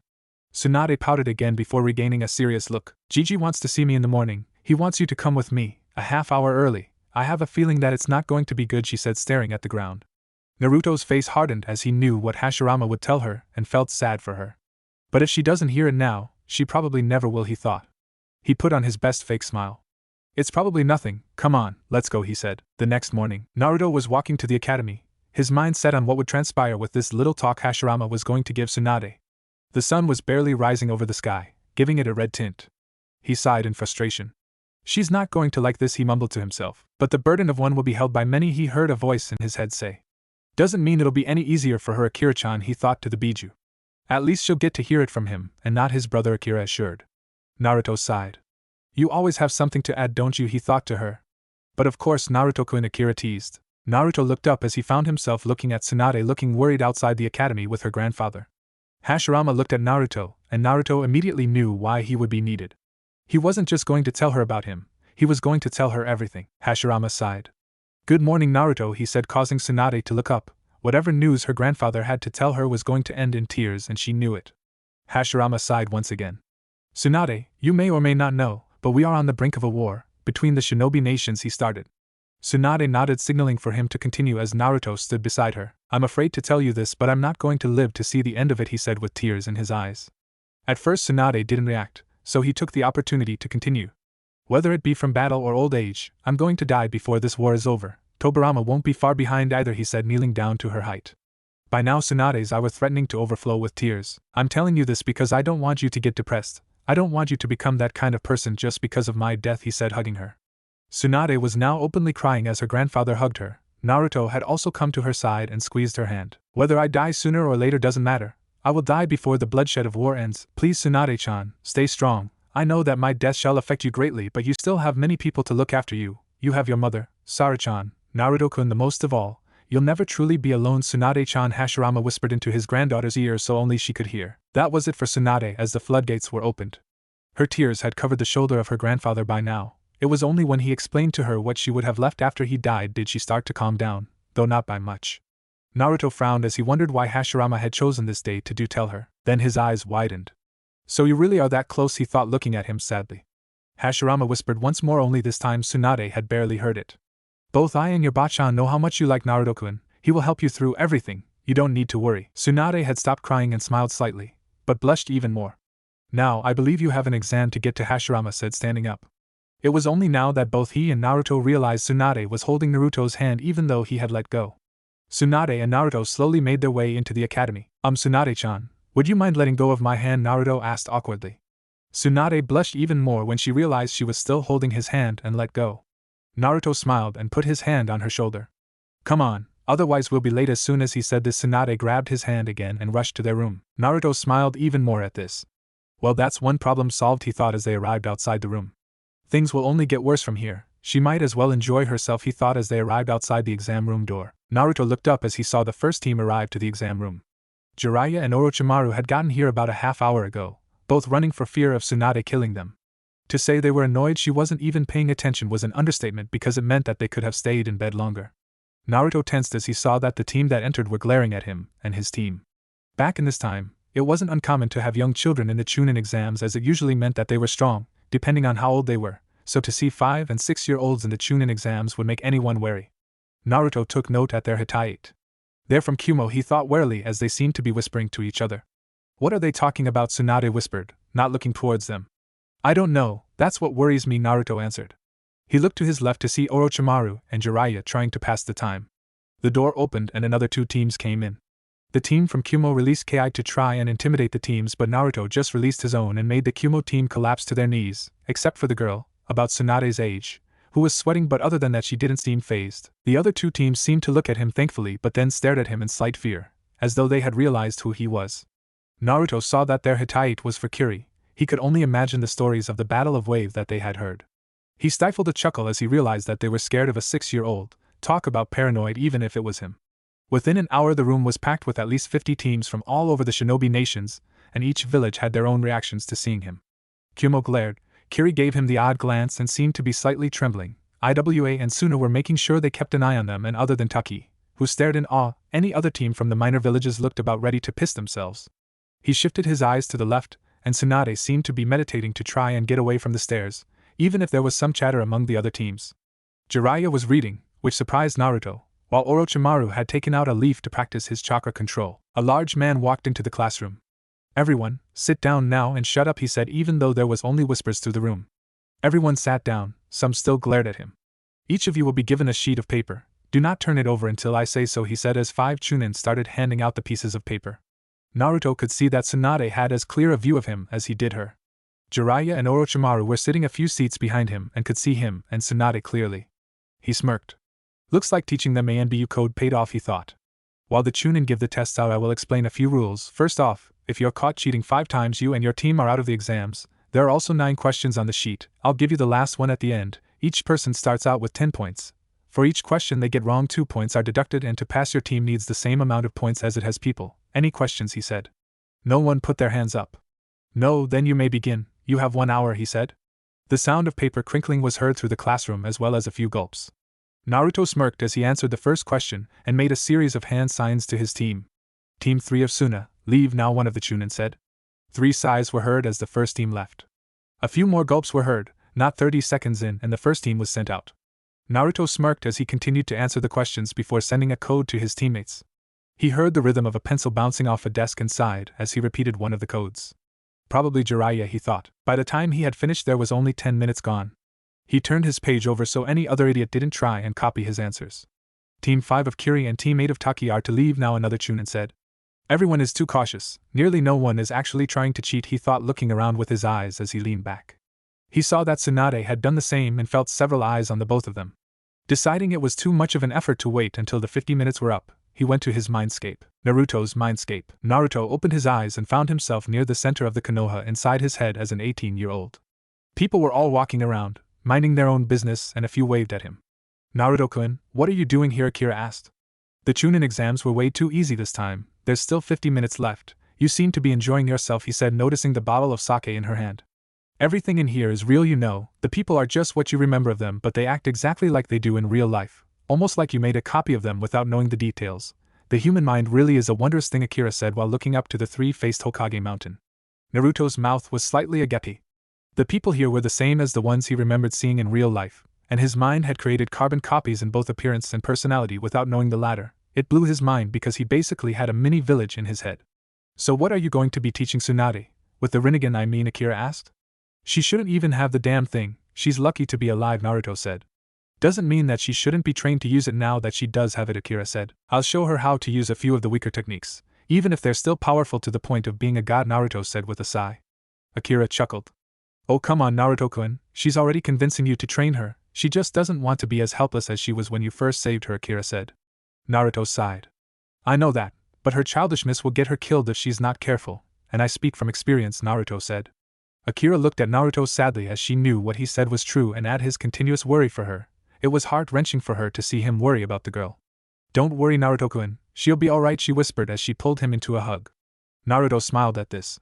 Since meeting her, Akira had become more like a caring older sister figure to him, and he had even grown to love her like so, though he managed to keep it hidden from her. Akira held him tightly for a few moments before letting go. You had better get back soon, Naruto-kun. There's only 5 minutes left for the test, Akira said. That was fast, Naruto said. Well, time isn't always what it seems in your mindscape. You wanted at least 40 minutes to go by when you came here. That's exactly what has happened, Akira said. Goodbye, Naruto-kun, she said before Naruto's vision of her went black. The real world. Naruto opened his eyes and looked around him. There were probably only 30 teams left from the original 50. He saw that Tsunade was trying to entertain herself by playing with her pencil. Jiraiya's head was against the desk as he let out a light snore every now and then, and Orochimaru, who had put a genjutsu over himself, was reading a book that Naruto couldn't identify. Pencils down, the main proctor said. Before I give you the last question, there are a few rules to tell you, he said, gaining a few groans from the genin. Firstly, if you don't want to take the question you can leave. But if you do take it and get it wrong, you are banned from taking the Chunin exams for 4 years, he said with a smirk as nearly the whole room started shouting in complaint. His smirk faded when he noticed Naruto and his team weren't even fazed by this. After quietening them down, teams began to pour out until there was only 17 teams left.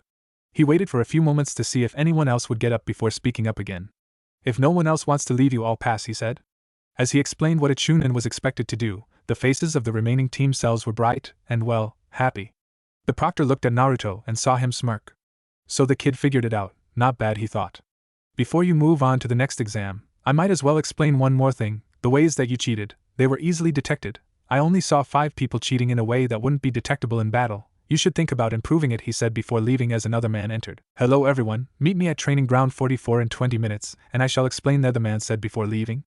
Naruto smirked at hearing training ground 44. What's up with you, Jiraiya asked. Training ground 44, better known as the Forest of Death, Naruto replied just loud enough for a few other genin to hear. Jiraiya paled. You're just saying that to scare the other teams, right, he asked. No, was Naruto's reply. Training ground 44, aka Forest of Death. The remaining teams had arrived at training ground 44. They looked slightly shaken from what they saw. Besides Team 7, excluding Jiraiya, the only person that wasn't intimidated was the girl from the Kumo team.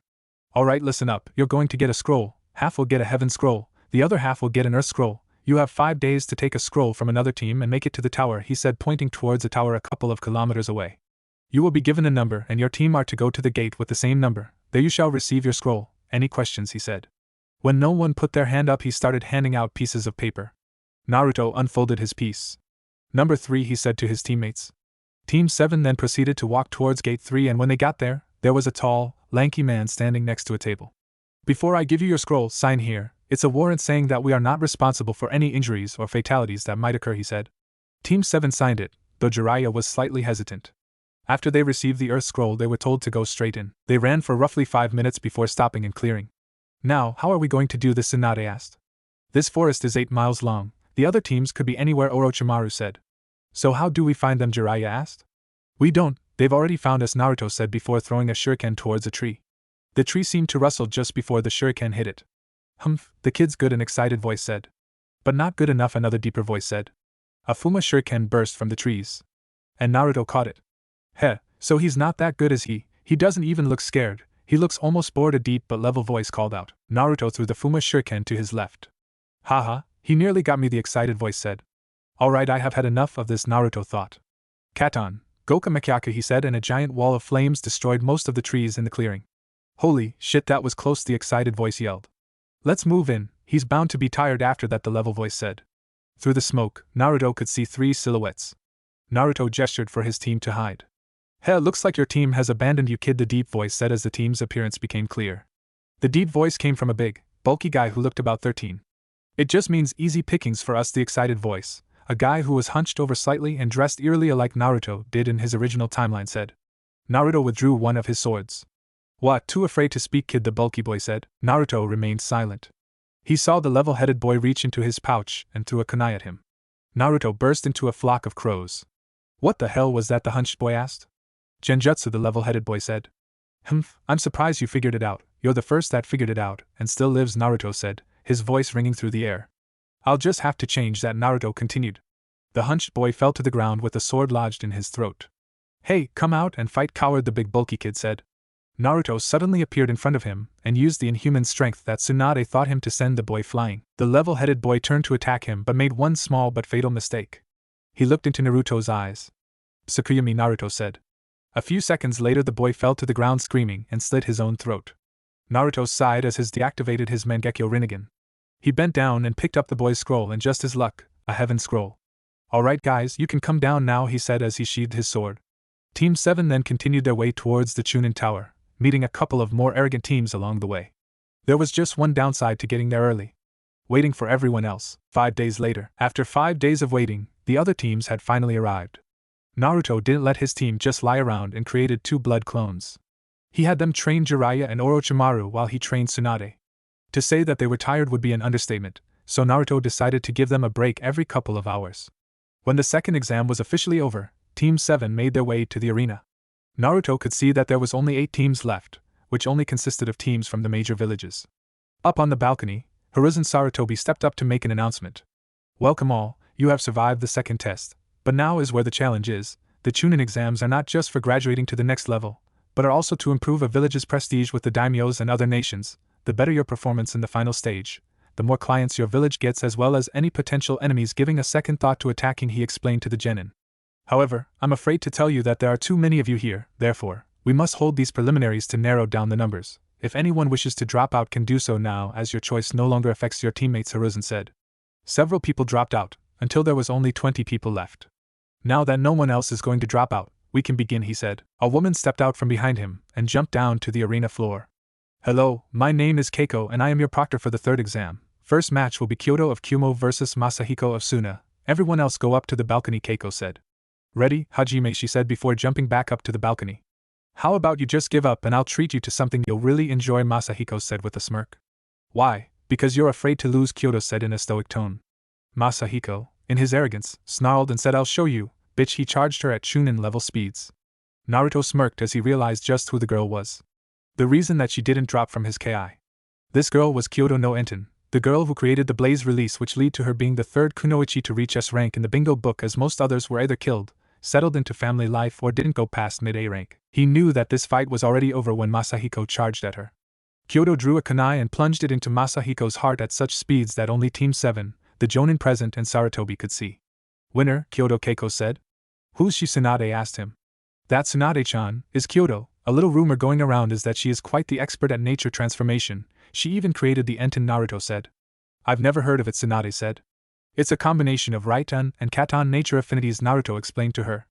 "Amazing," Tsunade said. Naruto smirked. "She's still in Kumo and she hasn't changed her name yet. She's even born earlier. Let's see what you got this time round." Pakura, he thought, looking down at the green-brown-haired girl. "Next match, Jiraiya of Konoha versus Iwao of Iwa," Keiko said. Jiraiya jumped down and was met with an intimidating boy who looked to be in his late teens. This'll be easy pickings," Iwao said. Jiraiya gulped and fell into a taijutsu stance. "Ready, Hajime?" Keiko said. Iwao charged Jiraiya with kunai in hand. Jiraiya barely had time to jump out of the way. "Damn it, get back here," Iwao said. Jiraiya instead took out a kunai with a tag at the end and threw it at him. It blew up when Iwao caught it. When the smoke cleared, Iwao was covered in oil. "You little shit," Iwao said with visible rage. Jiraiya rubbed the back of his head. "Oops, wrong tag," he said, chuckling nervously. "I'm going to kill you for that," Iwao shouted at the top of his lungs as he charged Jiraiya, ready to take his head off. Jiraiya jumped to the side just before he was hit and threw another tag at Iwao, igniting him on fire. Iwao screamed in pain as he gave up and was put out by Keiko. "Winner, Jiraiya," she said after giving Iwao to a couple of medical nin. Naruto looked at Jiraiya as he stood next to them once more. "You deceptive idiot," he said, chuckling to himself. Jiraiya rubbed the back of his head and chuckled slightly. "Next match, Orochimaru of Konoha versus Tatsumaka Minori of Konoha," Keiko said. "Proctor-san, I concede, I'm not strong enough to fight Orochimaru," Minori said as soon as Keiko said her name. Keiko nodded. "Winner by default, Orochimaru," she said. "Lucky team," Jiraiya said to Orochimaru. "Next match, Senju Tsunade of Konoha versus Hyuga Ryu of Konoha," Keiko said. When Tsunade jumped down, she was met with a glare that could pierce the soul as Ryu had already activated his Byakugan. "Ready, Hajime?" Keiko said as she jumped back. Not a second later, Tsunade brought her hand up to her face as she blocked a strike that would have hit her right between her eyes. She jumped back to avoid being hit, but Ryu kept coming as he hit both her arms in several different places before jumping back. When Tsunade tried to move her arms, she found she couldn't, but before she could channel Kyuubi's chakra to them, Ryu laughed. "I've hit the Tenketsu points in your arm. They are now useless to you now. Just give up," he said with a grin that screamed of arrogance. Tsunade smirked as she channeled the Kyuubi's chakra to her arms. Ryu's face suddenly turned to confusion, and then to horror as Tsunade moved her arms with ease. "That's not exactly the hardest problem to solve, but just to take your stupid pride down, I won't use my arms, she said as she put her arms behind her back. Rio smirked at her seemingly stupid decision. Tsunade channeled chakra to her legs and jumped as high as the balcony before coming down to the ground with her inhuman strength. Rio barely had time to jump away, and when he did, he got hit by the debris from the crater that Tsunade had made with her foot. Almost everyone was shocked of the pure and raw power behind the destruction of the floor to the chakra that was visibly surrounding her leg. When the dust cleared, Rio was unconscious with a large stone next to him. Keiko jumped down from the balcony, still in shock at what she had just witnessed. Winner, T.S. Tsunade, she said, stuttering slightly. Tsunade jumped back up to the balcony and stood next to Naruto, who was holding his temples and silently laughing. Next match, Uchiha Masaru of Konoha vs. Kodamaru of Kiri, Keiko said. Ready, Hajime, Keiko said.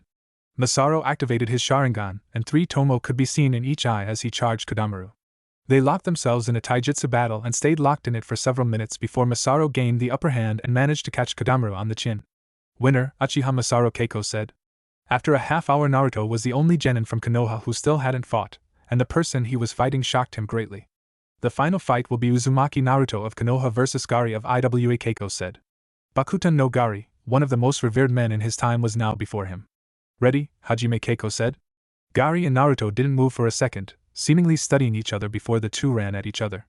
Naruto knew that he couldn't get too close as he would have to show his speed, so instead he settled for mid-range combat. Futon, Kami Oroshi, Naruto said as he forced a wind strong enough to stop Gari and make his sight on him go blurry. Naruto took this chance to cast 2 genjutsu before making another set of hand signs. Suiton, Hahamri, he said, and a small torrent of water was launched from his hand. Doton, Kokagari said, and just before he was hit, a mass of earth burst up and covered his body. The earth dispersed from his body and he was panting slightly. Naruto grinned slightly. At first Gari was confused. His eyes then widened. Too late, a voice behind him said. Gari turned around, only to be punched in the face. On the ground, he looked to where Naruto was before he turned around. The Naruto that was there began to disappear in a distortion of the air around him. In a desperate attempt to get away, Gari threw an explosive tag at Naruto, who didn't even move as the tag blew up. At first Gari was confused as to why Naruto didn't move, but when he felt metal against his throat he knew what had happened. A double illusion, he whispered. Correct, now concede, Naruto whispered back.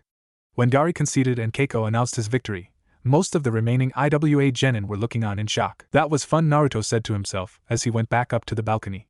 He could feel the stares on him and inwardly smirked while keeping a stoic look. Keiko then nodded to a pair of chunin who came down holding a box. Alright everyone, listen up, each of you will come down here, one at a time, and pick a number from the box, show it to me and I shall tell you what match number you'll be fighting in. Don't ask me who your opponent is because I won't tell you, she said. First up is Uzumaki Naruto, Keiko said. Naruto sighed and jumped back down. He picked out a number and showed it to Keiko. Match 1, she whispered into his ear. This process continued till no one was left. Now that everyone has their matches, you have 1 month to train for the next exam. Goodbye, Hiruzen said. When everyone left and Team 7 were out of range of the other genin, Jiraiya turned to Naruto. If we already have to fight others, how will we fight the jonin, he asked. Naruto looked at him. Only one way to do it, finish our fights quickly enough so we are ready but slowly enough to entertain the daimyo, Naruto said. Tsukiko seemed more tired lately. Between working with her children and her job, it must have put a lot of stress on the woman. Naruto didn't like to say it aloud, but he worried for her. The woman was running herself into the ground and she didn't have too much to show for it. Good morning, Naruto, Tsukiko said, trying to hide her depression. Naruto sighed.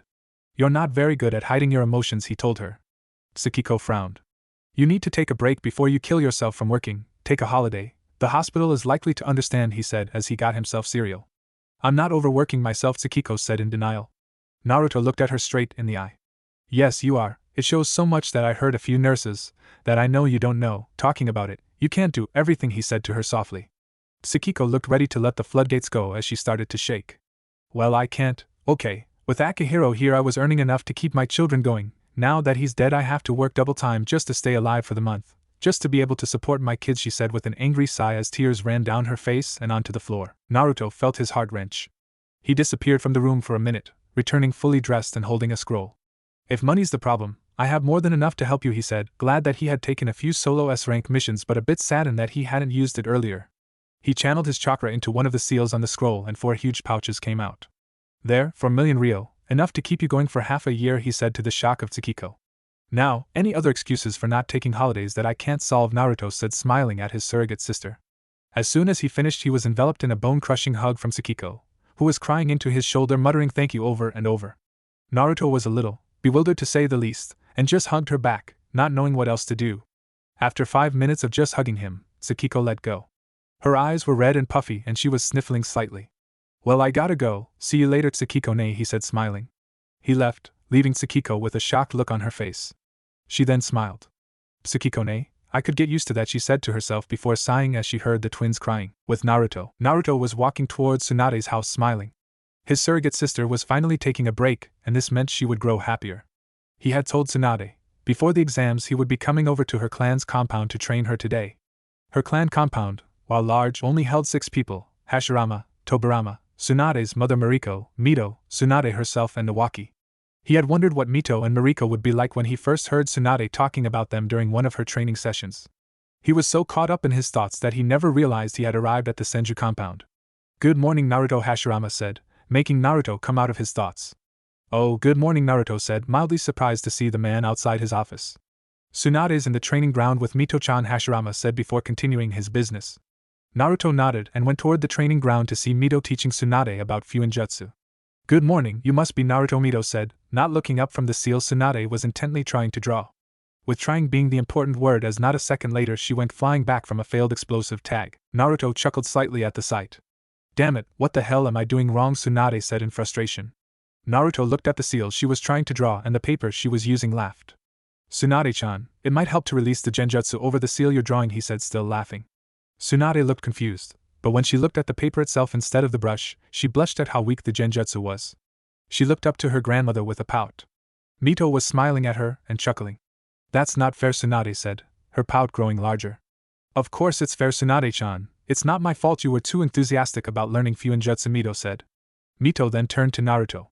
Well, Naruto, I hear from Hashikun that you aren't too bad at Fuinjutsu, she said. An Uzumaki level 6, Naruto said. Impressive, Mito said, genuinely surprised. Tsunade on the other hand was confused, thus Mito decided to explain. Uzumaki levels are different to normal levels when it comes to Fuinjutsu. Naruto being a level 6 on Uzumaki terms would make him go higher than a level 10 under normal terms. One Uzumaki level is at least 3 normal levels. Well, beyond level 10, the elderly woman said. The look on Tsunade's face almost made Naruto laugh. Well, Tsunade-chan, I'm afraid that's all I can give you for today. Plus I'm sure Naruto-kun has something to teach you, Mito said with a smile on her face as she left. Naruto looked at the woman strangely as she left. It was almost as if she knew. Naruto turned back to Tsunade. Why don't we get started, he said to her. What are we doing, Tsunade asked. Oh, you'll see, Naruto said with a mischievous smirk on his face. Nearly 1 month later, Naruto was smirking as Tsunade fell over for the millionth time this month. He had increased her weights to 600 pounds, gradually of course, per limb. She could barely keep herself up without falling after a few hours of fighting. Unbeknownst to her, he had sent 2 blood clones to do the same with Jiraiya and Orochimaru, the only difference being they had 500 pounds. What was even worse, in Tsunade's case anyway, was that he made her spar him with the weights on. He hadn't told the 3, but as soon as they came back from Wave Country, he had slowly increased his weights to 750 pounds and now was able to hold himself upright and still go about his daily life. Most would say that they were ruining their bodies and stunting their growth, but he had put special seals on the weights to prevent this from happening. The seals were of his own design and were the reason he was a level 6 in Uzumaki Fuinjutsu. He had always made sure to keep an eye on the date. While there were some events that he would not be allowed to prevent, such as the massacre of the Uzumaki clan, he could prevent other things like Nawaki's death. He just had to be on time for them. He dodged one of Tsunade's punches and tripped her up again. Kami, damn it, stop doing that, Tsunade shouted at him from the ground. Naruto was just glad that she was too tired to get up again. We're done for the day. You won't be able to get up again, he said as Tsunade made futile attempts to stand up. You lasted 3 hours before you grew fatigued enough to beat easily. As long as our fight doesn't go on for that ridiculous amount of time, we'll be alright, Naruto said as he helped her up and put one of her arms around his neck. You're a damned slave driver, Tsunade said. And you're a whiny brat, you wanted personal training and when you get it, you want to stop, Naruto retorted. I'm just wondering how Jiraiya and Orochimaru are going to feel about this, Tsunade muttered as Naruto put her down on her now Mokuton wood-reinforced bed. You don't really think I'd leave them all for you? They've been going through the same training you have for the past month, just more to their own abilities, Naruto said as he started helping Kurama heal Tsunade. Tsunade had started visiting the fox more and more often, and now she was as close to the fox as he was to him in his time. Granted that Kurama was more of a brother to her now, he still didn't show it too much, still messing with her chakra during her training. There, that should do it, Naruto said as he lifted Tsunade back off her bed. Why the hell are you doing this to us? What the hell did we do? Tsunade asked as she readjusted herself to her weights. Now that my dear Tsuchan, Is a secret, Naruto said with a smile as Tsunade blushed at the nickname. Well, I had better go, good night, Naruto said. Tsunade looked at him in shock before looking out the window and seeing the sun had nearly set. I only said that you'd go 3 hours before getting fatigued. We were fighting for twice as long, Naruto said before leaving. Tsunade, still in shock, never noticed her grandmother enter her room. He'll be the one for her, Mito thought before leaving her granddaughter to her thoughts. The day of the Chunin exam finals, Naruto got up and got dressed in a rush. He was hoping to get to the arena early to see Hashirama. As soon as he got outside his bedroom door, the screaming of his surrogate nephew could be heard throughout the house. He made his way downstairs to see Tsukiko, looking better than she had since he first came here, holding Katsuro as she fed him. Katsuro had purple hair with blonde tints at the very end, and even though it was hard to see since he was still so young, Naruto could see that he was the spitting image of Akihiro. Amaterasu, on the other hand, was the spitting image of her mother, just with purple hair. The twins were almost complete opposites when it came to how they acted. Katsuro was your average loud and noisy child, while Amaterasu was a quiet and loving child. Naruto could only think that since they had been able to walk without support, they had become almost polar opposites, all within a month. Amaterasu almost reminded him of Hinata in how shy she could act, but when she wanted to, she could go act like he had in his childhood, which scared him a bit. He had become very attached to Amaterasu in the last month, and the little girl loved every second of the attention she got from him. Good morning, Naruto, Tsukiko said. The girl hadn't looked better in months. Morning, can't stop, gotta run, Naruto said as he grabbed a slice of toast from Tsukiko's plate. Tsukiko chuckled as she put down Katsuro and started feeding Amaterasu. Naruto was sprinting down to the arena by rooftop. He could see Hashirama in the distance, talking to someone. The closer he got to the two, the more dread he felt flow through him. The man he was talking to wasn't of any interest right now, but Naruto knew he had seen his face before, he just didn't know where. Good morning, Hashirama-sensei, Naruto said as he got within hearing distance. Both men turned to look at him. You're here early, Naruto-kun, is there something you need? Hashirama said, surprised to see Naruto earlier than Tsunade. Yes, but I can wait, Naruto said, gesturing towards the man Hashirama was with. No, that's alright, we're just finishing up, go to the Kage box and I'll meet you there, Hashirama said. Naruto did as instructed and waited only for a few moments before Hashirama arrived. Well, what do you want to talk about? Hashirama asked him. I would like to know how we're going to work the fights out. We don't know who our first opponents are, and we might be the unlucky ones to even go up against each other, Naruto said. While the daimyo would understand you giving up on fighting a teammate, I understand what you're saying. This is why I have decided to change it up a bit. Because there are so many strong fighters, we would be wasting the daimyo's time to go all the way through, therefore you are only going to have one-on-one matchups instead of the tournament, Hashirama said. Naruto nodded before making his way down to the competitor's room. When he got there, he could see Tsunade was already there with Jiraiya and Orochimaru. Jiraiya was on the ground with a bloody and broken nose. Tsunade had her hand poised to hit him and Orochimaru just stood there and laughed. Just as Tsunade was about to hit Jiraiya again, Naruto cleared his throat. The three looked at him. We don't need the other teams to think we fight. Fix his nose and get him cleaned up before the other competitors arrive, Naruto said sternly. Jiraiya looked like he was praying thanks to Naruto for saving him, until Tsunade forced his nose back into place, to which he let out a cry of agony. Tsunade was smiling when he looked up. She handed him a piece of cloth which he held to his nose while grumbling. I've been talking to Hashirama just now, and due to the amount of good fighters, we'll only have to fight one single match and then our special match for the daimyos, Naruto told them. Jiraiya seemed relieved at this, as did Orochimaru, but Tsunade still looked slightly worried. Naruto was about to say something, but then the competitors started arriving, so he kept his mouth shut. He could see that Kyoto was staring at him with interest as she kept her eyes glued to him. Soon enough, the room was filled with what was left of the original teams from the Chunin exams, and the sounds of people in the stands high up above could be heard, even though they only seemed to be talking. Naruto looked up to see Keiko walk in. Alright everyone, follow me, she said. As soon as they got out, the crowd started to cheer loudly. Welcome everyone, we are here to judge the brightest and strongest that the hidden villages have to offer. We shall have 5 one-on-one fights, and then, due to the request of the Lightning Daimyo, a special fight between the best genin that Konoha has to offer, versus 3 of Kumo's most experienced jonin, who have even fought my own clan, back during the last few years of the clan wars. Now without further ado, let the exams begin, Hashirama said, receiving a loud round of applause. Beside Hashirama was another throne-like seat, and in it was a man Naruto recognized easily. It was the Sandaime Reikage, and he was looking at Naruto with pure malice. Welcome, Reikage Dano, Hashirama said. Please, Hashirama Dano, call me of the Reikage said with his usual snarl. Tell me, for what reason have you ordered the match you have? Hashirama asked as he sat down. I have not. The Lightning Daimyo wanted the match. While the boy may have beaten me, I'm not as arrogant to think that there is something I could do to kill him or his teammates so easily, as said as his snarl grew large. Hashirama eyed the man for a few seconds before turning back to the arena. Keiko stepped out to face the genin. Match 1 will be Kyoto of Kumo versus Uzumaki Naruto of Konoha. Everyone else is to make their way back to the balcony, Keiko said. Naruto was surprised that he would be facing the girl who would eventually become the strongest kunoichi that Suna ever had, but he was too focused on the later fight to care. Ready, Hajime, Keiko said. Almost immediately a loud clash was heard as in the blink of an eye, both Naruto and Kyoto were in the center, each with a kunai in hand. Naruto, thanks to his weight training, quickly overpowered Kyoto. Kyoto jumped back just before Naruto pushed her to the ground.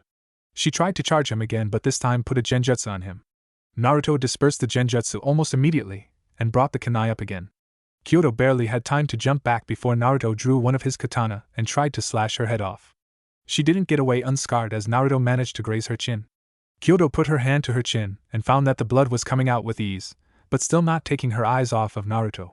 Naruto sheathed his katana and smirked. It was then that Kyoto noticed that there was a strange-looking kunai, with 3 prongs like a sai and a strange seal on it, drove into her jacket just enough to stay in place. She looked back up to see Naruto disappear in a yellow flash and immediately reappear in front of her, and drive a ball of chakra into her. Naruto used the Haraishin and then drove a Rasengan right into her stomach. It took a second for the crowd to realize what happened, and when they did, they burst into cheers. Naruto disappeared in another yellow flash, and the flash could be seen in the cloud of dust created from Kyoto slamming into the wall. When the dust cleared, Kyoto was being held with one katana at her throat, and another facing the back of her head. Begrudgingly, she conceded. Winner, Uzumaki Naruto, Keiko said. He's gotten better in the past few months, Hashirama said. The boy isn't using his Dojutsu, Waya asked curiously. Because if he gets caught in a situation that renders his eyes useless, which is really difficult, he's useless, he just doesn't want to become dependent on them, and it is apparently limited to a timer for each technique, Hashirama said. I gave a knowing look and turned back to the arena. Next match, Uchiha Masaru of Konoha versus Hideki of IWA, Keiko said. Masaru jumped down from the balcony, his face forming an unusual stoic look, which made Naruto wonder what he was thinking. Ready, Hajime, Keiko said. Masaru went through a series of hand seals at Jonin level speeds. Katan, Goryoka no Jutsu, he said. Doton, Doria Hiki, Hideki said. Much to everyone's surprise, Masaru's jutsu burst through the earth wall and hit Hideki straight on. Winner, Masaru, someone get the paramedics here, Keiko said. Brutal, Jiraiya said. The scowl on Masaru's face was a worrying one, and Naruto made a note to check on it later. The next match will be Jiraiya of Konoha versus Hitomi of Suna, Keiko said. Jiraiya slumped as he walked down the steps. Ready, Hajime, Keiko said. Hitomi took out a kunai and threw it at Jiraiya, who easily caught it. Naruto had found out that Hitomi was one of the weakest competitors left, and Jiraiya had managed to get the same info he did, only in half the time. Hari, Jizo, Jiraiya said, and his hair sprung out and launched thousands of hair saban at the girl. The girl fell to the ground as a hair saban managed to strike her neck and knock her out. Winner, Jiraiya, Keiko said. As the medics took Hitomi's hair-covered body, she called out the next match. Next match, Orochimaru of Konoha versus Ao of Takishi said. Orochimaru smirked as he jumped down. He had been storing his chakra and special seals in his hands. He wasn't on Naruto's level, but he knew all he needed. The seals would activate if he ran out of chakra, in which his chakra would create a small burst, large enough to give him a boost when he needs it, but small enough to keep his chakra invisible. The chances that he would need it in his first match were unlikely. The chances of needing them in the second fight were great. Ready, Hajime, Keiko said. Orochimaru stood still, his cold and calculating eyes staring at Ao in an attempt to intimidate the elder boy. Sure enough, it worked as Ao's forehead started sweating. Orochimaru took this opportunity to rush the boy, a hidden saban in his right hand and in his left was a kunai, clearly visible. He attempted to stab Ao with the kunai. Ao had by then regained control over his body and